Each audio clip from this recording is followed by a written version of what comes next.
Most contemporary composers use computers. I'm sure you're right, but not back then. And most have a proper training and know what they're doing. Not necessarily, but who cares if it sounds good? You're making my point for me, I told him. Who cares about filmmaking as long as it looks good? Then you work like I do, said Foscolo as we walked into the bar. Only I play around with images trying to get them to fit together harmoniously. I offered to buy a drink, but he insisted on paying. I called your agent this morning, he said once we had sat down. Why was that? I asked disingenuously. To tell him that the film is off. What? Cancelled? Kind of. On hold. But it's nothing to do with your music. I really like your music. If it's because you don't feel confident with your own work, then surely we've just been discussing that. No, he said. It's not because of that. Yesterday, I sent to the lab the film I'd taken in your apartment. They processed it express overnight and I received it this morning. Fine, it was good. I had a long, slow shot of the interior of your apartment, moving past your display cabinet, the fireplace, and those plaster angels and over to the window. At that point, I changed the focal length and moved out to the canal, and down towards the bridge. I seem to have manually managed to get everything just right, even accounting for the difference in light, but when I watched it the second time, there was a blur, or a blemish towards the end. It wasn't quite the kind of thing I'd ever come across before. But it's odd, sometimes, what sunlight can do if it gets into a camera. And anyway, it might have been the Steenbeck at fault. It can be temperamental. So I took the film off and projected it instead. The mark was still there. You could always come back and shoot it again, I offered. I thought I'd have to. I decided it was a one-off problem. The film was damaged or deteriorating. It could have been caused by anything, but the rest of the film looked okay. When I played it back again, though, the blemish had changed. It looked almost as though there was a figure, a person standing on the bridge. Well, there probably was, admiring the view. But I don't remember seeing anyone on the bridge the whole time I was filming, and it certainly hadn't been there to begin with. The weirdest thing was that it was changing, developing. I played it again, and the blur was definitely a man. I must have replayed the film a dozen times until it finally really fucking freaked me out. I mean, how come the figure seemed to be more clearer every time I played it? The form became more distinct and the features. He shuddered. Did you recognize him? It might have been the man from the cafe scene. It all sounds rather odd, but there's probably a reasonable explanation. We both sipped our wine, and I noticed that he didn't want to make eye contact with me. He played with his rings and slipped one off and tapped it on the table before returning it to his finger. There is no reasonable explanation, he said after I failed to say anything. Film does not act like that. There is a ghostly image of a man on the film I shot. A ghost? No, I said a ghostly image. Can I see it? Sure. Is this image the reason you want to stop making the film? Isn't it good enough? You think it's some kind of sign? It certainly isn't encouraging me to continue. Foscolo went to take a sip of his wine, but couldn't because he suddenly laughed nervously. I don't know what to think, he said eventually. You'll see for yourself. We walked back to his studio and I followed him up into a tiny projection suite with 8 tattily upholstered chairs facing the screen. I had asked him to see the film, but I didn't believe for one moment that it would show a ghost. Not that I knew what a ghost would look like. But I admit that I was suddenly quite scared. Alone in the dark little theatre with Frederick Foscolo somewhere behind me in the projection room, I appreciated something of the fear he must have felt. It was cold, and I shivered. Ghost stories were all very well for entertainment purposes, but verifiable evidence of them would be too alarming. The screen lit up, and then there was my living room. I watched as Frederick Foscolo slowly panned past my cabinet of Roman glass, and then one of my plaster angels. It was as though I was looking at those familiar objects for the very first time. The light from the window seemed to both accentuate and soften the shadows, and there was a thin layer of dust over everything that I could never have seen without the aid of the film. He panned to the window and expertly allowed for the extreme brightness outside compared to the darkness within. The view, my view, was perfectly framed, and then he was moving out towards the bridge. It was so gorgeous that I'd forgot that I was meant to be looking for a ghostly figure. The camera moved inexorably towards the bridge, but then the picture was held static. Suddenly, it started to run backwards. I didn't understand, and I couldn't immediately ask Foscolo what was going on.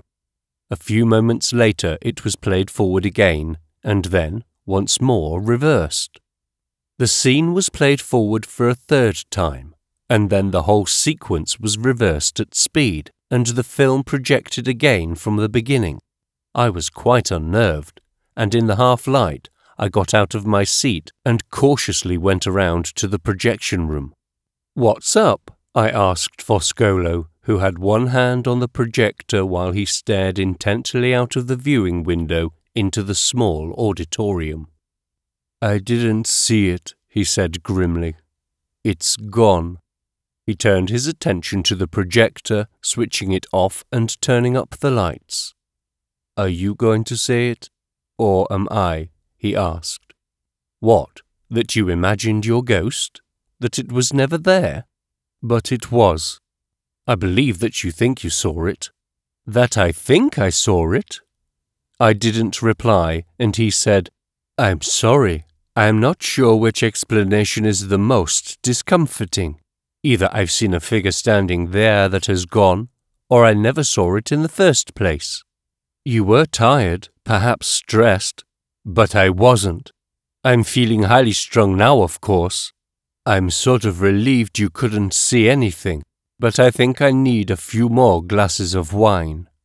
I'll join you for one more, but then I'll have to catch your bus back to Venice." We discussed a dozen different equally implausible explanations for what Foscolo had seen until we were joined by two of his friends. The conversation ranged widely and Foscolo relaxed. Towards the end of the evening, he was able to tell them about his ghost and simply shrug when they asked what he thought was behind it. Afterwards, when the bar closed, I went back to Foscolo's elegant house, a couple of streets away, and we drank brandy. We had to be quiet because his mother was asleep upstairs. "I'm just glad my father isn't around," he said, grimacing as he took a large mouthful of the drink. He closed his eyes and put his head back. I wasn't sure if he wanted me to ask him for more information, but eventually he continued. "He was a very down-to-earth man. He'd have told me I was a fool, seeing things, to pull myself together. He was a fine man, you know. He was a great editor. I'd have liked him to see my work and reassure me that it isn't that bad. The chocolate Faith won prizes.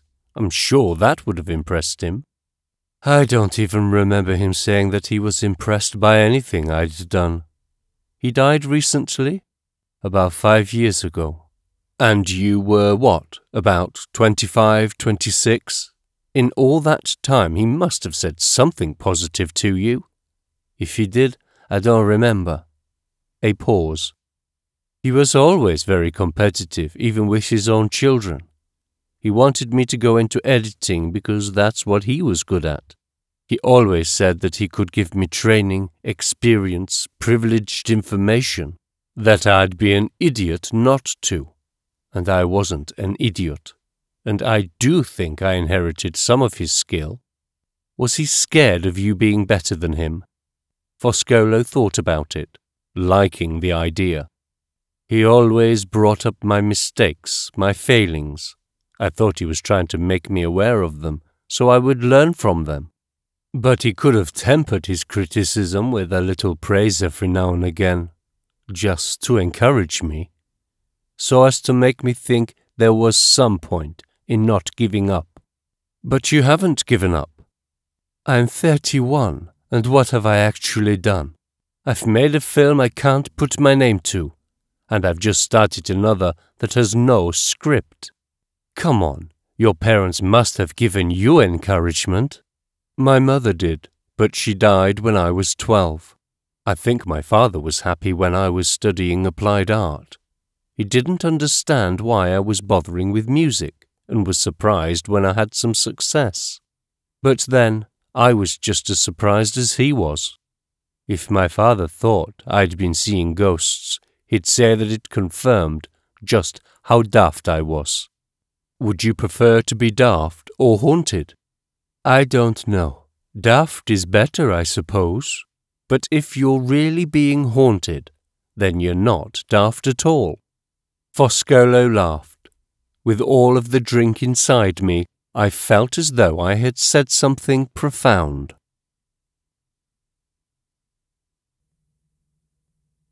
Chapter 7. I had been charged a small fortune to cross back to Venice by taxi at 2 in the morning. I did my best to persuade the driver that I wasn't a tourist, but he was adamant that he was charging the going rate. By the time I had walked back to my apartment from the Piazzale Roma, I was feeling sober, very tired, and my ears were bothering me again. The light on my answer phone was flashing in the corner of the living room, but I left it, assuming it would only be Stephen haranguing me for not being available. The next morning, though, I discovered that there were in fact several messages waiting for me. Most were from an increasingly annoyed Stephen Reed, but there was also one from Fenella Watson. I had forgotten that she had arrived late the previous afternoon. She was calling from the Daniele, which I seemed to remember was a very expensive hotel. I dialed her number and apologized for having been away. No problem, I had a lovely evening walking around, but now we must meet.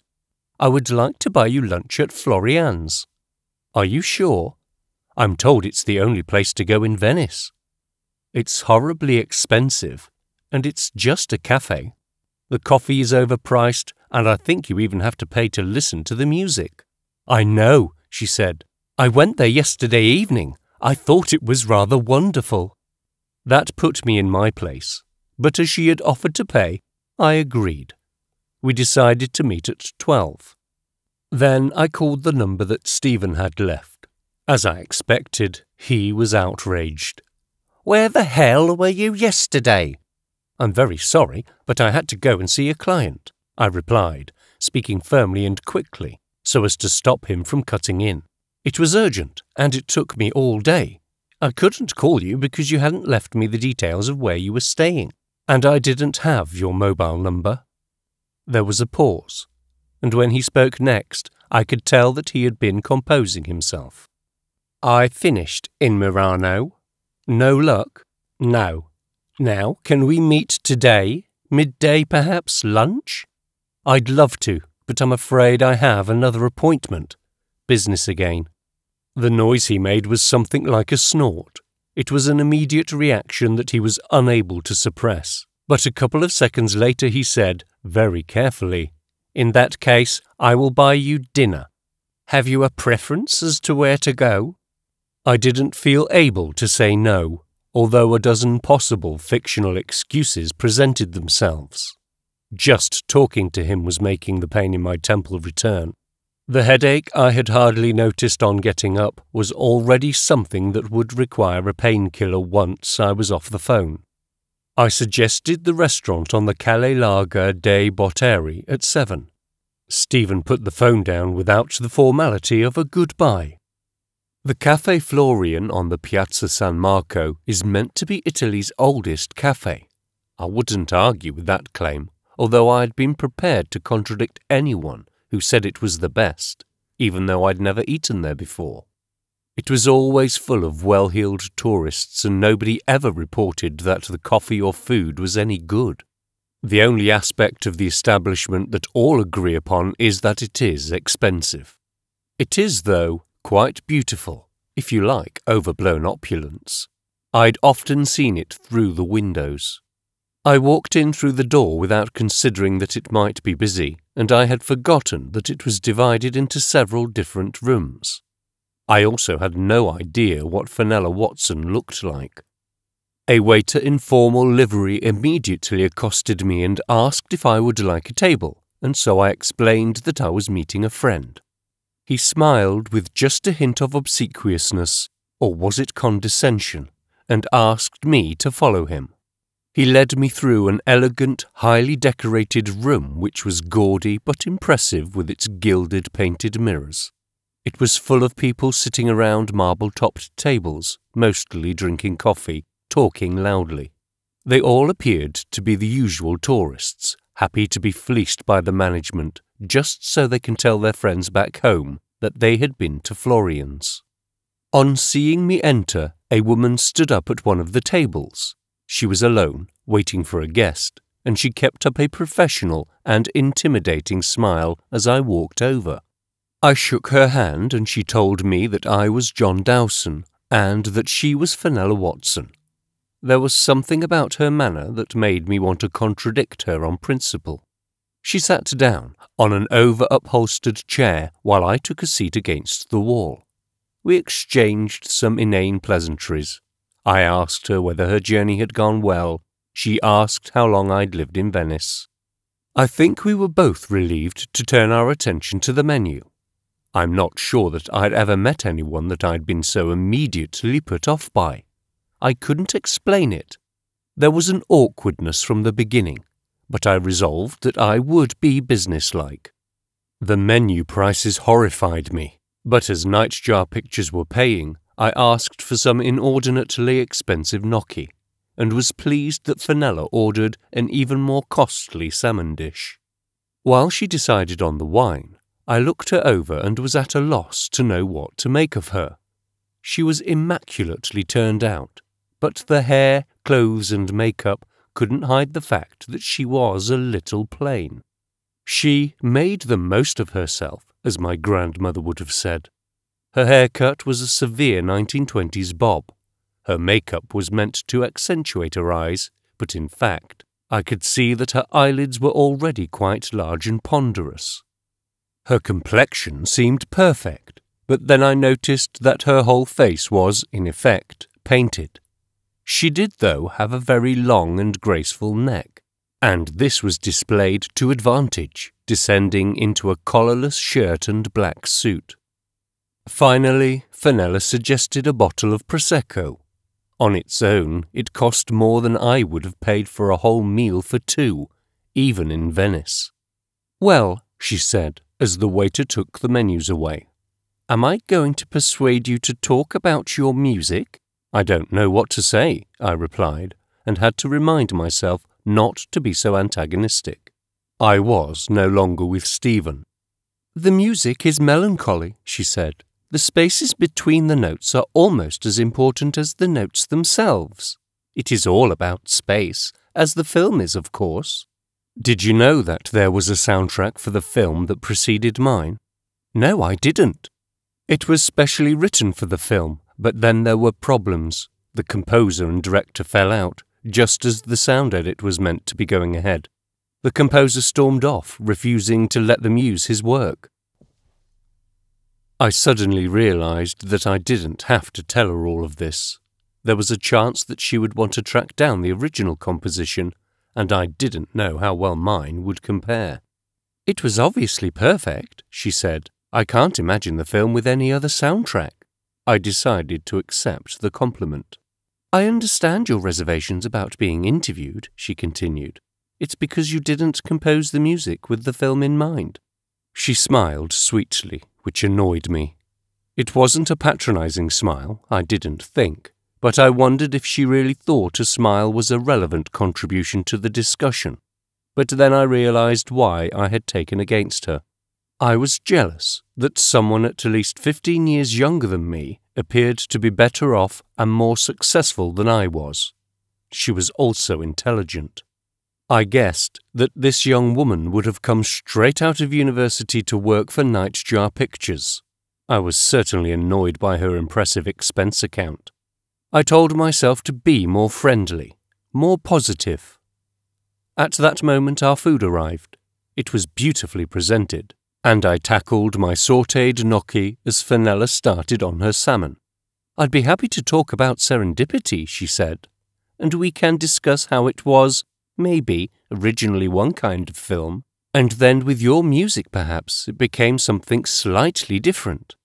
We can talk about how our appreciation and understanding of your music will have been influenced by putting it with the moving images. We did rewrite some of the music to fit with the film edit, and some parts of the edit were altered to accommodate the music." "That kind of stuff is gold dust," she said enthusiastically, "and I'd love to have you explain the intended mood of the music before it was put with the film. I'm confident we'll have lots to discuss." Fenella continued to talk while we ate, making me feel as though I did have something to contribute to her project after all. We ordered sweet, and Fenella asked for another bottle of wine. I was feeling quite drunk, and it was then that I admitted that I was worried about being filmed. Very few people can stand seeing and hearing themselves on screen. It's only the narcissist or egotist, actors for example, who are comfortable with it. There is a simple solution. "Yes?" "Trust us to edit you sympathetically, and we will be sympathetic because the interviews are just an upmarket advert for the relaunch of the film. But then, don't watch them." I laughed. "Tell me," she said, "do you re-listen to your music? Do you get embarrassed by it later?" "No. I have to admit that I quite like it. I'm surprised that it sounds as good as it does. What does that say about my ego?" "I have no idea," she said, and giggled slightly. She was also drunk, and I liked her the better for it. "I can put together the questions and work up a kind of script over the next few weeks, and then we'd come and interview you here. I need to do a little scouting for the location." Fenella paid the bill, and I walked her back to her hotel. As she was going in the front entrance, I asked how long she was staying in Venice. "I fly back on Monday. I can't justify staying any longer than that. Can we meet up tomorrow?" "Okay. Did you have anything in mind?" "I'd like to see the Peggy Guggenheim Museum. My excuse is that I'd like to see if it's possible to interview you on the terrace overlooking the Grand Canal. Could we meet at 10? I was pleased when I was back home, lying down in my bedroom. I was quite sure that Fenella had drunk more of the Prosecco than I had, especially from the second bottle. My ears were bothering me again, and I was wondering if I wouldn't have to go to the doctor's after all. The tinnitus had been there since I'd fallen over, although it was more or less obtrusive at different times. I remembered reading that there was a psychological component to the disorder, but the genesis of my problem was obviously physical. I could almost forget about it at times, but it was always there, and other sounds, especially recorded music, seemed to clash with it. I allowed my eyes to close, and I started to drift into a doze, trying not to think about meeting Stephen for dinner later that evening. My thoughts were starting to wander, to be out of my control, when I became aware of noises through the ringing in my ears. They were coming from the apartment above. New neighbours, I told myself. I hoped they would be quiet. The marble floors in the building were notorious for impact sound coming through the ceilings. I made the point of trying to be quiet out of consideration for the family below me, and the old man who had lived above had scarcely ever made a noise. Once more my thoughts started to take their own course. I was remembering scenes in Roman Polanski's film The Tenant, where poor Trelkovsky is asked to keep quiet out of consideration for others living in his building. I wondered vaguely if I should ally myself with the hero of the film, or those he believed to be his persecutors.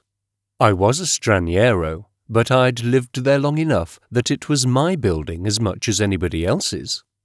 I woke up at 6:30 and immediately remembered that I was meant to be meeting Stephen at 7. That only gave me 15 minutes to get ready and leave. It would have been good to be able to make myself a cup of tea, to perhaps collect and reply to any emails, but I needed a shower more than anything else. I was going out of my apartment door at exactly 7:15 when I looked up the stairs and remembered that I heard footsteps overhead earlier that afternoon. I would have to introduce myself to my neighbours the next day, unless it had been an estate agent I'd heard up there. I was at the café on the Calle Larga di Botteri with a minute to spare, but Stephen was already waiting for me. I expected to be told off, but he seemed relaxed and poured me a glass of indifferent house wine from a half-empty jug. "How was your day?" I asked. "Frustrating, as you might imagine. I finished in Murano yesterday and went to Burano without success. Vignole was a waste of time. But then I went to Torcello, which, I concede, has an atmosphere. I like the walk along the path towards the church. I expected there to be a few more buildings. It's a nice contrast to Venice. I appreciate the quiet, wide-open fields. I ought to go there again." "You should have gone with me," he said, as though he had scored an important point. I said, "Did you know that the church there is the lagoon's oldest surviving building?" I know, and it's a cathedral, not a church, blah, blah, blah. I read the guidebooks. I had to. I didn't have anyone for company. "I'm sorry I couldn't go with you. I had to work." "So you said." He dismissed my comment with an awkward wave, but he was smiling. "And what was it about today?" "My music." "Is there some money in it?" "I hope so," I said, remembering that Fenella had not said anything about it. "Good," he said. Then he waved officiously at a waiter. "We should order. I'm famished." I wasn't feeling particularly hungry, but asked for a pasta dish with fish. Stephen was quiet for the first time since I'd seen him in Venice. It was clear that he had something on his mind, but he didn't decide to tell me what it was until after we had started eating. "As you know, I came here to see Midori Smith," he said. He ate as he spoke, but still retained his usual intensity. "I met her 6 months ago. She was well-educated, interesting, mysterious. She was particularly good-looking too, and, well, I wanted to see her again. I wouldn't have called her especially good-looking based on the photographs, but I wasn't going to interrupt. I met her at a private view of an exhibition of an artist called Victor Henry. He's the latest thing in the world of graphic novels. He's considered to be something of a prodigy. He's only 25 and his work impresses all the critics. I don't know why. I wouldn't normally go to such a thing, but the invite came through and I wanted to know who put me on the mailing list. Anyway, the gallery was busy when I arrived and didn't recognize anyone. I was quite content to drink the free champagne and ignore the so-called art. And, just as I was getting bored and was thinking about going home, I found my way blocked by a group of people moving slowly from picture to picture. I listened to what they were saying, and it was very pretentious. One of them was probably the artist himself. But I heard one voice amongst them, a woman's voice, and it caught my attention. She had a very slight accent, Scottish, I think. She had her back to me, and I found myself really wanting to see her face. But I couldn't, not without pushing through them. Anyhow, the dynamics of the group finally changed, and I pretended that I needed to get a closer view of a picture. I made out that I was deeply interested in the scribbles for about 20 seconds, and then I turned around and could face the woman. She was astoundingly beautiful. I mean stunning, but not in a vulgar way. Everything about her was harmonious. Her face was perfectly symmetrical, as was her body. She was wearing a red dress that was well-shaped. Stephen was transported, and I believe that I smiled. It was not meant to be a knowing grin or a leer, but Stephen obviously interpreted my expression that way. His cheeks turned scarlet.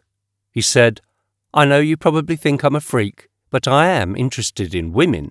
Only I've always been attracted to blondes, and this woman had black hair. I can't explain why, but she seemed to me to be the most sexually exciting woman I'd ever met. It was partly the way she moved. As she spoke, the long fingers of her hands danced in the air. I decided they were hands of an artist. As she talked, she rested her weight first on one leg and then on the other, moving her hips in a way I found very suggestive. Stephen was trying to be unemotional and factual in the way he told his story, but his cheeks were still just as flushed as before. "There's nothing to be embarrassed about," I started to say. He had continued to eat as he talked, but now dropped his fork onto the plate and looked up at me. "Of course not, and I know I go red and bluster. I did then. I tried not to. But I had to talk to her, so I asked if I could move past her so as to get to the next painting. She apologised and said of course, and for a moment she smiled at me. It was ludicrous. I was acting like an adolescent. I feigned interest in the next picture so as to stay near her." Stephen began eating again and continued talking. "But then she was asking me what I thought of the picture. She made me jump out of my skin. I think I lied and said that I liked it. 'But why is it good?' she asked, quite gently and without confrontation in her voice. She seemed friendly and genuinely curious. So I repeated something I'd heard some other idiot say.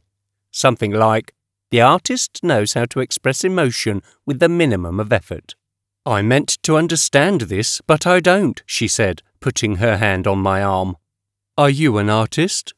So I said I created graphic novels as well, and I told her all about my own projects. Anyway, after a couple of minutes, I realised she was frowning, so I asked her what she didn't understand about graphic art. 'Everything,' she said. Then she added, 'I don't understand anything about any modern art. Any art.' She seemed confused but sincere, and also utterly lost. I wanted to help, so I started to try and explain the history of art to her, but I didn't know where to start. Or rather, I started with a kind of Western narrative, beginning with prehistoric art, and went on to Mesopotamia, completely forgetting all about Oriental art.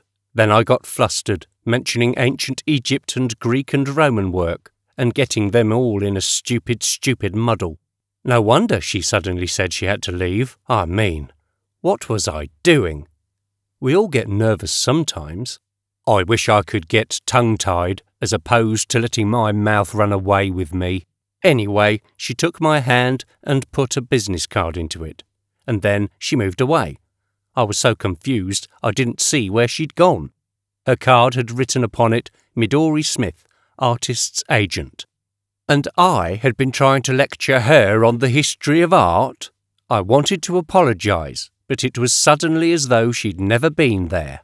"Did you see her again? Did you call her?" "It took me a while to pluck up the courage to phone. She told me to come by her office." "So, did you?" Stephen pointed to the empty jug of wine, and I had to ask the waiter to bring more. He drank down half of his refilled glass and continued with his story. "She had an address in central London, but when I went there the office was empty. It was locked.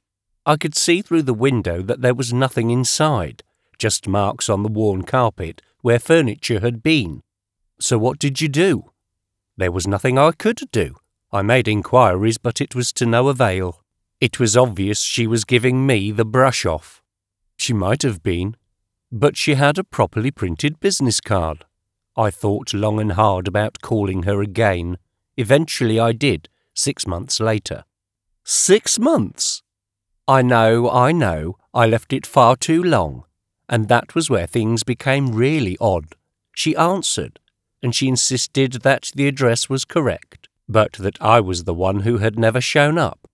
So it was a misunderstanding. "No!" he shouted, as though surprised that I could have jumped to such a conclusion.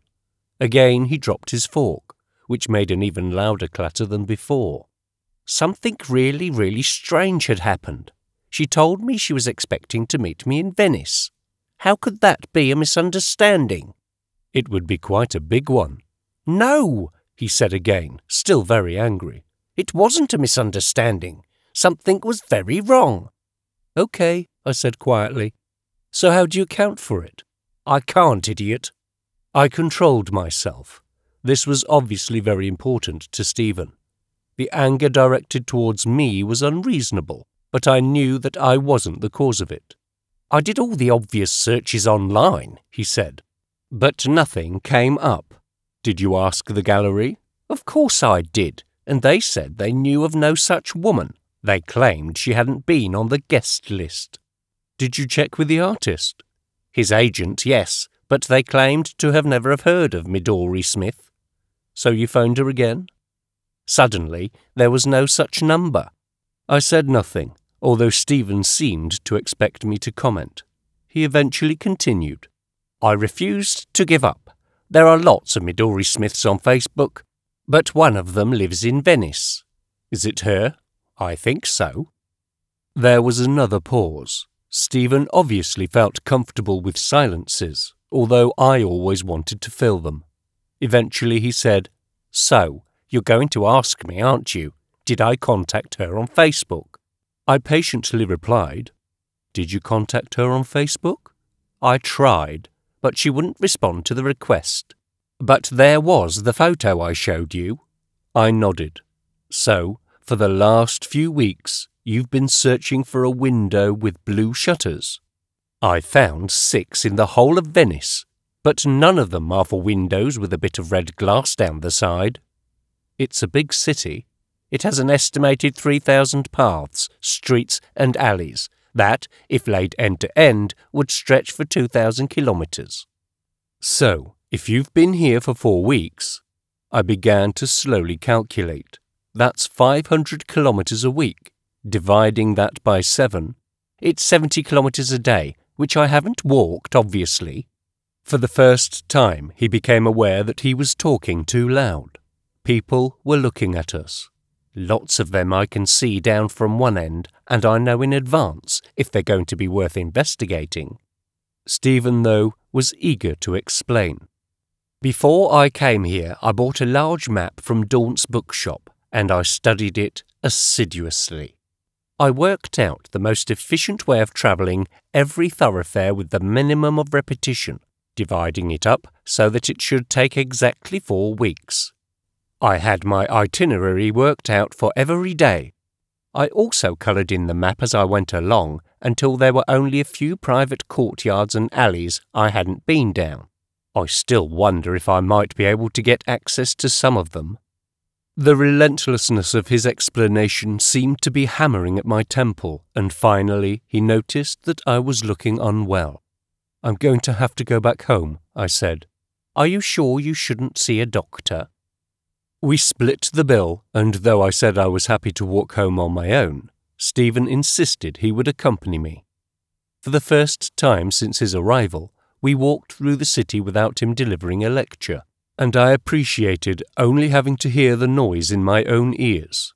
He was lost in his thoughts, and I felt sorry for him. I tried to imagine what the world might look like through his eyes. It is easy to imagine that to a depressed person the everyday world would appear to move too fast, and that for somebody who is manic it would seem to be too slow. But how would it appear to somebody who was autistic, disordered perhaps, with the wrong objectives? From Stephen's perspective, the world must be a confusing place. I didn't know what to make of his story about Midori Smith. The most likely explanation was that this woman was playing games with him, probably to keep him at a distance.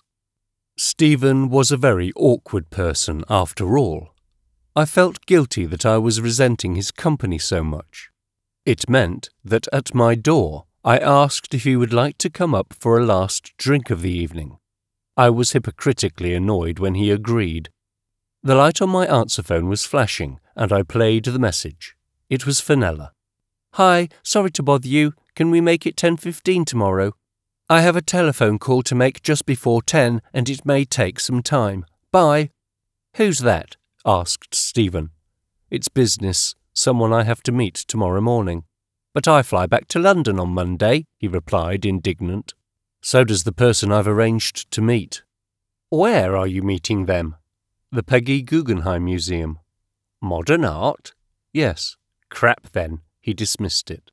So we will meet up in the afternoon, at 2, on the Academia Bridge? But you would hate that. It'll be bustling with tourists. No matter. He dismissed the objection. There was something comical about his inappropriately directed passion, but I couldn't laugh because, as usual, he was in earnest. Stephen had seen the box containing the mask, and he opened it up. He pulled out his crumpled photo of Midori Smith and compared the two likenesses. "It's uncannily like her, isn't it?" he said. "I can see a faint resemblance," I said. "Please have the mask back. I don't want it." "Certainly not," he said with contempt, and then ordered, "Get the other photo."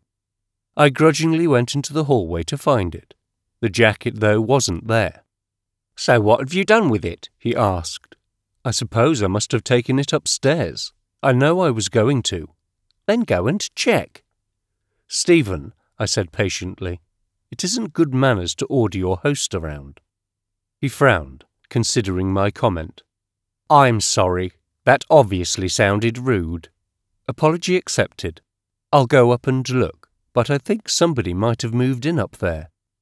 Out on the stairs I stopped, wondering why I was going up to Mr. Delayder's apartment when I knew I had not taken the jacket up there. I started to climb the stairs and could see from a distance that the door was still slightly ajar. It was dark inside, and there seemed to be no harm in checking. It would be easier to return to Stephen if I said I had looked properly. I decided not to turn on the light inside the door, but felt along the wall to where the coat hooks were. As I did so, I heard a faint sound. As the jacket didn't appear to be there, I left as quickly and as quietly as I could. "No matter," said Stephen, drinking back the last of his whiskey and not noticing how flustered I was. He had decided, in my absence, that it was time to leave. "Don't forget we have a meeting tomorrow afternoon," he shouted as I closed the door behind him. When I lay in bed that night, I looked up at the darkened ceiling and strained to hear, through the ever-present ringing in my ears, any noises from above. None came, and I was soon asleep.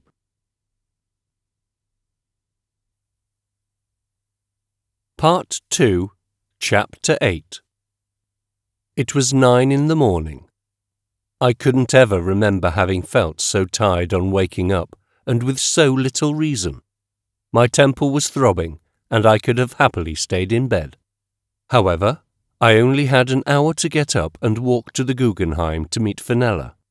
I had enough time for breakfast, a shower, and to drink a cup of coffee, but it meant rushing these things. It had also been a while since I'd checked my emails, and I dreaded what Ursula might have written. I wasn't certain that appearing to play it cool would help. Not replying to her was likely to cause her to make a stand.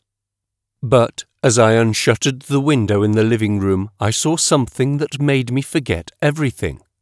I found myself transfixed by my view because something was so very wrong. It was nothing as minor as an unwanted jacket on my balcony.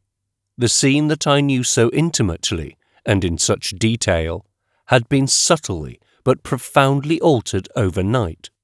For several moments, I couldn't work out what had happened, but when I did, I felt simultaneously faint and nauseous. I was looking at the same view of the canal, the buildings and the bridge that I had known for years, but from a different perspective. I was viewing it from a greater height than usual. I had to look back into the room to be certain that it was still my apartment rather than Mr. Delayder's on the floor above. Everything inside was reassuringly as it should have been, but when I looked back out of the window, there was no doubt about it. The position from which I was looking at the view had changed. I was at a complete loss to explain what had happened. Like a character from a cartoon, I closed my eyes and rubbed them. But it made no difference. I closed the shutters and walked back into my bedroom, then returned to the living room and opened up the shutters for a second time. The view was still wrong. My apartment was meant to be in the middle of the building. It always had been. There were only a fixed number of flights of stairs for me to climb when I came in at the ground floor, but I went out to the stairwell to check them. It confirmed that I was now living on the top floor. I re-entered the apartment to reassure myself once again that everything inside was the same as it had been when I had gone to bed the night before. I shut the door and took several deep breaths. My previous cursory look around had showed it to be my apartment, but now I inspected it more closely. Despite what had happened, everything was in its usual place, including the stain on the ceiling from where Mr. Deleda had once had a small flood. In the kitchen, there were even the holes in the wall where I had taken down an old cabinet, but had not made good the plaster. I opened up my cabinet of Roman glass and looked to see if everything was as I had left it on the day when I had been waiting for Foscolo. I remembered moving one or two pieces, and everything seemed to be in the right place. And then I laughed at myself. Moving all the glass would have been a big and delicate enough job, but nobody could have moved the whole Victorian display case. I turned back to the window to confirm that I had made some idiotic mistake. But no, the aspect of the view was still wrong. I had to think this through. Logic dictated that my whole apartment could not possibly have been moved. That was just absurd. With this premise as a touchstone, then I must have been wrong in believing that I had once lived on the floor below. But how could I have made such a mistake? I thought of the blow to my head, but why had I not noticed the difference immediately after I had fallen over? Why would there have been such a delayed reaction? I had forgotten that I was meant to be meeting Fenella. Somehow, a half hour had already passed, so I showered and went out of the apartment. As I went down the stairs, I could not pass what I thought as my old front door without looking inside. It was ajar, as Deleda's door had been the night before, and it was still dark. I flicked on the light switch, and it was empty, looking exactly as the old man's rooms had been when I had previously investigated them. I left the building for the Guggenheim Museum. I told myself that, perhaps when I returned, my apartment would be back on the middle floor. If not, then it was still possible that a very obvious explanation might be forthcoming, even if I couldn't think of what it might be. I imagined myself laughing at my stupidity. How on earth could I have got myself into such a state when the answer was so simple? I looked forward to being surprised at my foolishness. I strode through the city and crossed the Ponte dell'Accademia, where I was meant to be rendezvousing with Stephen later that day. I always liked the strangely stepped wooden bridge when it was quiet, but there were already tourists on it, many of them stopping to look at the padlocks attached to the metal handrails by lovers. The authorities removed them from time to time, but the number was building up again. And the more padlocks there were, the more tourists congregated and blocked the bridge. At that time of day, though, it was possible to pass without too much hindrance. Fenella was waiting by the knitted wire gates of the museum. I hadn't been inside the Guggenheim since the first year I had moved to Venice, but I'd liked the odd pavilion building. It had once been intended as a full-size palazzo, but construction had been halted after only one story had been built. Perhaps the most surprising aspect of the place, though, is the garden, which seems recklessly expansive in comparison to others in Venice. Inside the museum it was cool and hushed. The one advantage of making my way through the busy streets was that it had taken my mind off my apartment. But walking slowly around with Fenella between the rooms sparsely filled with art and respectful art lovers, my mind insisted on returning to what had happened that morning and demanding answers. I wanted to tell Fenella about it, but couldn't bring myself to do so. I wanted Fenella to say, "Oh, that happens all the time," or "That'll be due to the blow to your head. It happened to me once." Instead, we talked about the Guggenheim collection, and Fenella was an interesting companion. Because I had studied applied art, and she had taken a degree and master's in art history, we had a great deal to discuss. I felt more at ease by the time we had finished looking around and were sitting on the cafe terrace looking out over the Grand Canal. After a while, Fenella suggested filming her interview with me at home. The Guggenheim, she decided, was too public. "There's only one problem," I said, pleased to be able to bring up the subject naturally. "When I woke up this morning, my apartment on the middle floor was suddenly on the top floor." She smiled and asked, "Really?" "Yes. Odd, isn't it?" I told her what had occurred as though it was just one of those things that happens to people from time to time. "Very odd," she agreed, but then said nothing else. The silence was uncomfortable. Changing the subject, she asked about Carnival, and a part of me was pleased to change the subject. I explained that I had never really felt part of a carnival. Along with the other festivals and regattas, I still only observed them as an outsider. I didn't feel able to raise the subject of my apartment again. We left the museum at 10 to 2, and I mentioned that I had to meet an old friend on the Academia Bridge. I thought nothing of it when Fenella said that she would walk that way with me. By now, it was very busy, but Stephen was easy to locate, standing taller and aloof from the tourists. Predictably, he looked annoyed at the seething tide of holidaymakers around him. When he saw us, though, he walked over with a smile and introduced himself to Fenella. "So, you were his date this morning." "Not quite," she corrected him. "It was business," I explained. "Will you be joining us this afternoon?" Stephen asked, and to my surprise, it did seem like a genuinely polite request. "What were you planning to do?" "I wish to visit Santa Maria Gloriosa di Frari," he announced grandly, clapping his hands together. I said, "That's a church, I assume." "Of course it is. Don't you know which one? I thought you'd lived here for several years." "Be patient with me, Stephen. I can't be expected to remember all the sights of Venice." "Okay. So why do you want to visit that particular church?" "I want to see Canova's tomb. It's a vast pyramid of white marble." "I'd like to see that too," said Fenella. "Canova's sculpture is lovely. He transformed marble into soft flesh so exquisitely." "Perhaps," said Stephen abruptly, "but his tomb is uncompromisingly angular.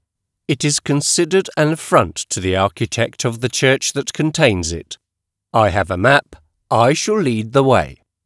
We made an odd party as I followed Stephen and Fenella on a convoluted route to the San Paolo district.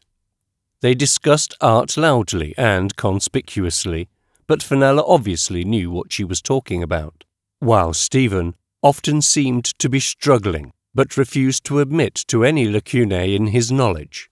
He certainly knew his history, but powerful and rich patrons seemed to be of more interest to him than the artists. I was content just to listen to them both. Fenella was apparently tolerant of Stephen's dogmatic and sometimes rude comments on her opinions, but I did feel sorry for her. If I'd known they were to meet, then I would have at least warned her. I recognized the Frari when we arrived at the Campo San Rocco. It's probably Venice's largest church, but while it is an imposing brick pile, it is also quite ugly. I had never been inside before, but Stephen insisted that it boasted art by Titian and Bellini. We made our way around to the entrance and paid a small fee. Once inside, Stephen made straight for the eastern aisle of the nave and the huge out-of-place white pyramid. "It's a shame about the figures and the dopey line in front of it," he said. They spoil the austerity and clean lines. Canova designed it for Titian, but his disciples used the design to give Canova his last resting place.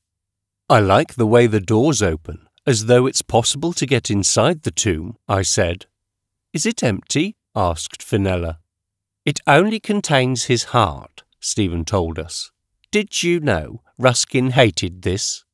He said the pyramid was null and void to the uttermost in invention and feeling. I can kind of agree, said Fenella. Although it is impressive, it's quite fascist, really. Ruskin did concede that it was impressive, said Stephen, but I take issue with your use of the term fascist. I meant it in terms of the monument being, well, monumental and classical and impersonal. But you could say exactly the same thing of communist art. Possibly, Fenella considered his statement, and fascists would claim that they stand apart from left and right-wing ideology. Fascists do, he said with enthusiasm and at an inappropriate volume. As we walked around the church, which I had to concede was impressive and quite beautifully internally, Fenella and Stephen loudly discussed fascism, drawing the attention of many of the tourists who were there to appreciate Titian's vast Assumption and Donatello's extraordinary statue of St. John the Baptist. My two companions seemed hardly to notice these as they stood before works of such artistic and historical importance. They argued not just about political theory and its influence on art, but also the interaction of religion and especially the occult. I found their dispute interesting, although I stood at enough of a distance that nobody should think I was with them. Stephen continued to talk not just at an absurd volume, but in a pitch that varied, and for the first time I realized that his voice was quite high, if not shrill when he was most excited. The result was that his words seemed to carry into every dark and distant recess of the church. After a while, Fenella was talking at a volume in competition with him, and they were receiving angry stares from tourists and worshippers alike.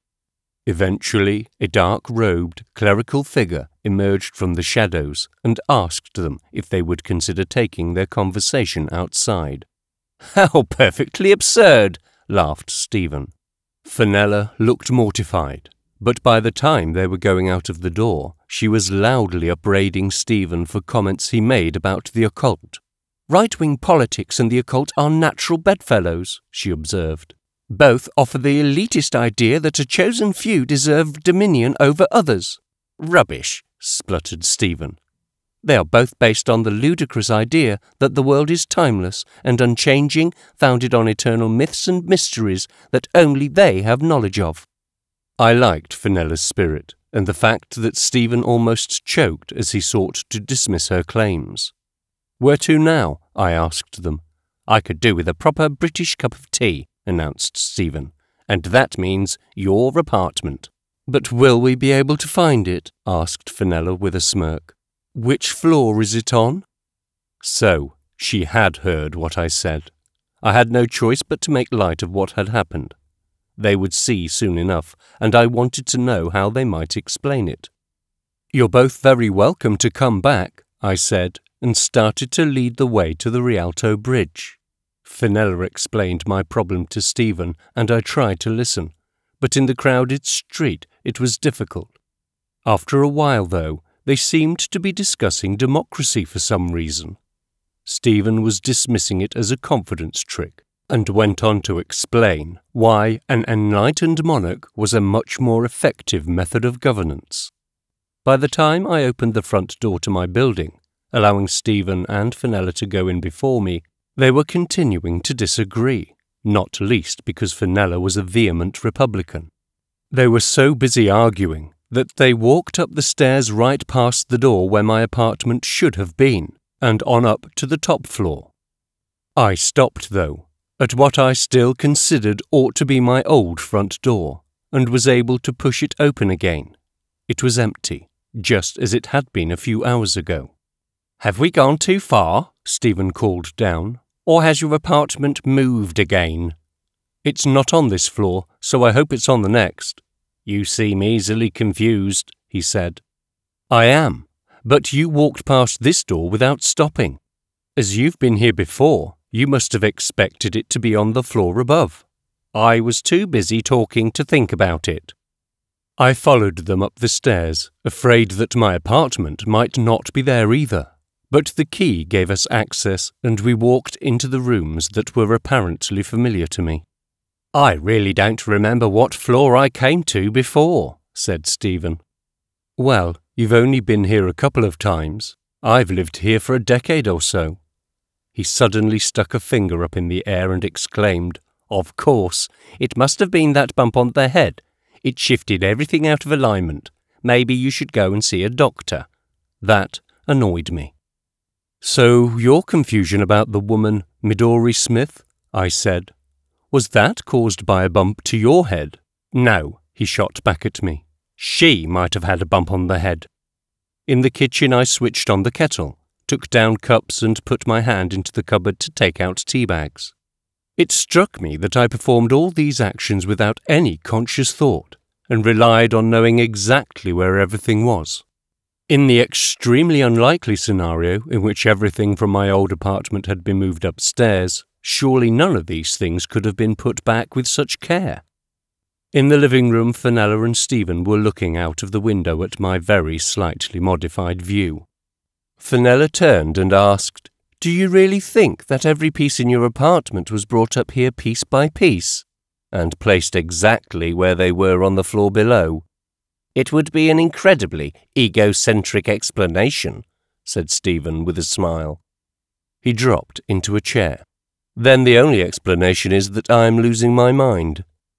I told them about the jacket and how I had originally walked out onto the balcony and had looked up, wondering if it had fallen from the one above. I immediately wished I hadn't said anything about it. So, where is this jacket? Asked Fenella. I don't know. When Stephen came back with me last night, I assumed it would be here, but then I checked in the apartment upstairs. But when you went out to look for it, did you definitely go up? She asked. Yes. And was it there? No. Perhaps we should look for it in the apartment downstairs, said Stephen. I'll look, he said, and leapt to his feet and almost ran out. Does he know what it looks like? Asked Fenella. Yes, it's black with some red trim. That sounds horrible. It is. I went back to making the tea, now feeling strangely calm. The water had boiled, and by the time I had poured it into the pot, Stephen had returned, calling out, There's no jacket down there. You must have imagined it. We met in the living room, and I pointed out I didn't say it would be down there now. Stephen and Fenella were obviously enjoying discussing my predicament, so I returned to the kitchen and took the opportunity to check my cupboards and drawers, discovering unused and forgotten items stuffed at the back of them, exactly where I would have expected to rediscover them. It was impossible to know what to think. When I went in with the tea, Stephen was sitting on the sofa with Fenella, and I sat down opposite him. I've always been interested in unexplained mysteries, Fenella admitted. The occult, UFOs, conspiracy theories. 99% of it is bunkum, you know that, Stephen told her. 95%, she conceded, and I do realise that the more I read about Roswell or 9/11, the more I'm being self-brainwashed. I didn't try and turn the conversation, but let them continue. I was surprised by Fenella's interest in such subjects, but not by Stephen's scepticism. But as they talked, it seemed to me that she was less inclined to believe in conspiracy theories than he was. She just happened to find them interesting. I was a dull host, but they didn't seem to mind. They eventually left, still arguing, and I saw them both 5 minutes later crossing the bridge over the canal. They didn't look my way or wave, but appeared to still be deep in debate. And then another idea presented itself. I called Frederick Foscolo and was pleased to find that he answered almost immediately. I really would appreciate your help, I said. Is there any chance you could come over here?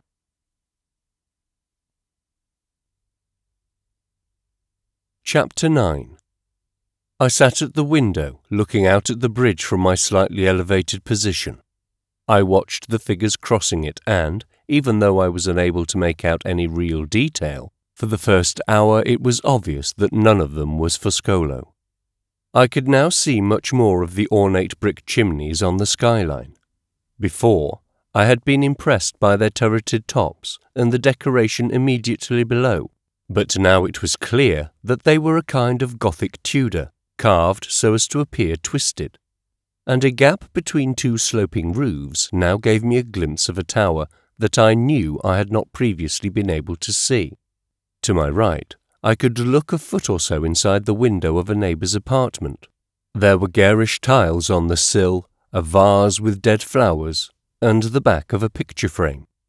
And then I noticed Foscolo crossing the bridge, or hoped that I had. A couple of minutes later the buzzer finally went. Over the door phone I told him to come straight up, and then I went into the living room and closed the shutters.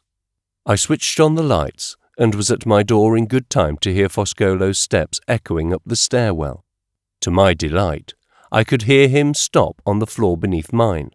So, he had expected to find my apartment there.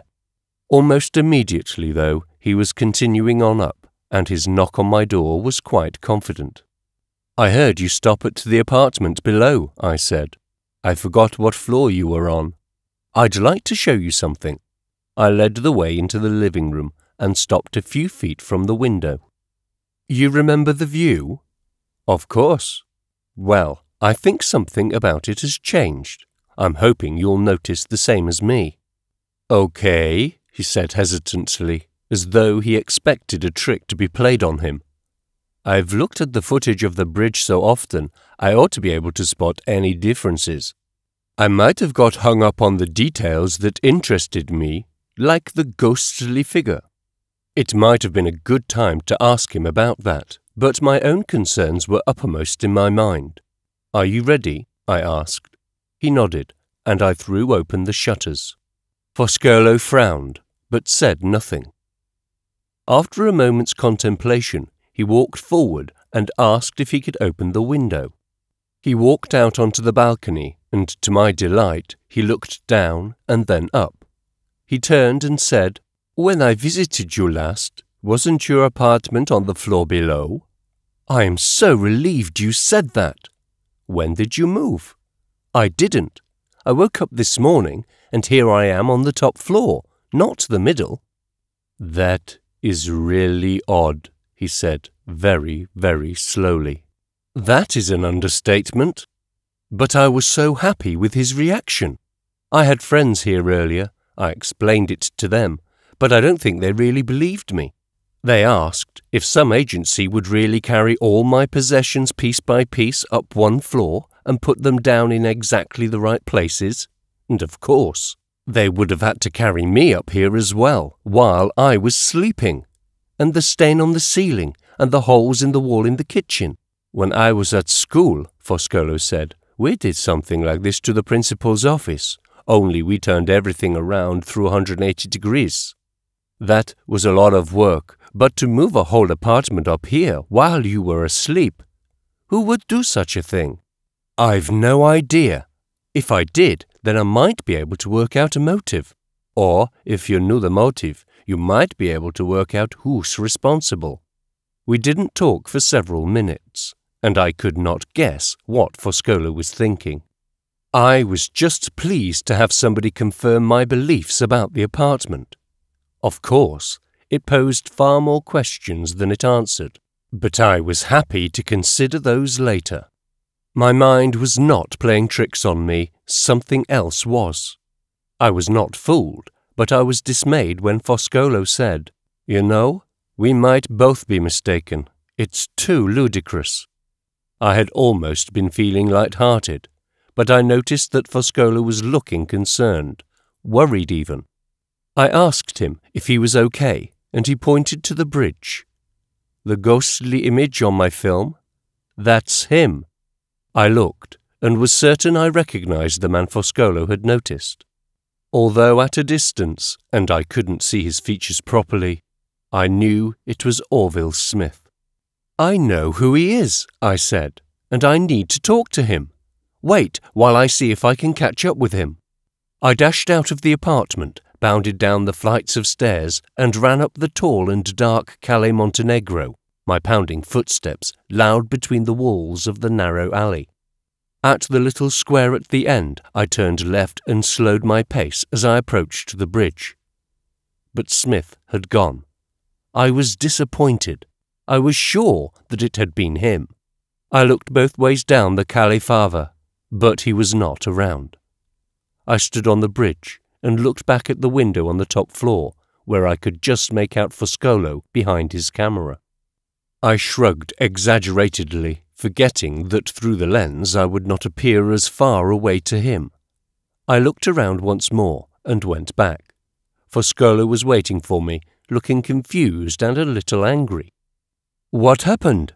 he asked. The man wasn't there. "But he didn't move. You walked past him 3 or 4 times. He wasn't there, Frederick." Foscolo tapped his camera. "I have it on film." I offered him a drink. "No, thank you," he decided. "I must get back to my mother." A short time later, a figure in a brown jacket crossed the bridge with some haste and then was gone. I couldn't remember when I'd last checked my emails. It might have been a couple of days. There was one from Ursula, and I expected the worst. My day, though, was already strange enough, so I opened it. I found it perplexing, more than anything else. "Hi, John. I won't bore you with the details of what's going on here with the director Walters, but he is every bit as bad as I was warned. Not that he is taking it out on me. I'm so missing you in Venice. Email soon. Or why not call me? With love, Ursula."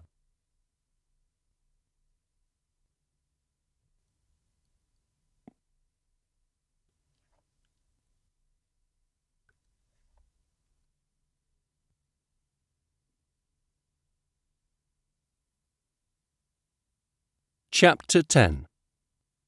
I slept surprisingly well considering all that had happened over the last week, and especially the day before. On waking, I was immediately aware of my tinnitus, but that was the least of my concerns. I replayed everything in my mind, examining it all from various angles. But there was no obvious reason why my apartment had appeared, the day before, to have changed floors. I wondered, almost with a sense of equanimity, what I would see today by going into the front room and opening up the shutters. Still, it took a great deal of effort to get up and shuffle into the living room. I really think that I had expected everything to be returned to normal, but it had not.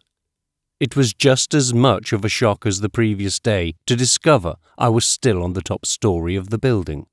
I went back to bed and hid under the sheets like a child afraid of monsters.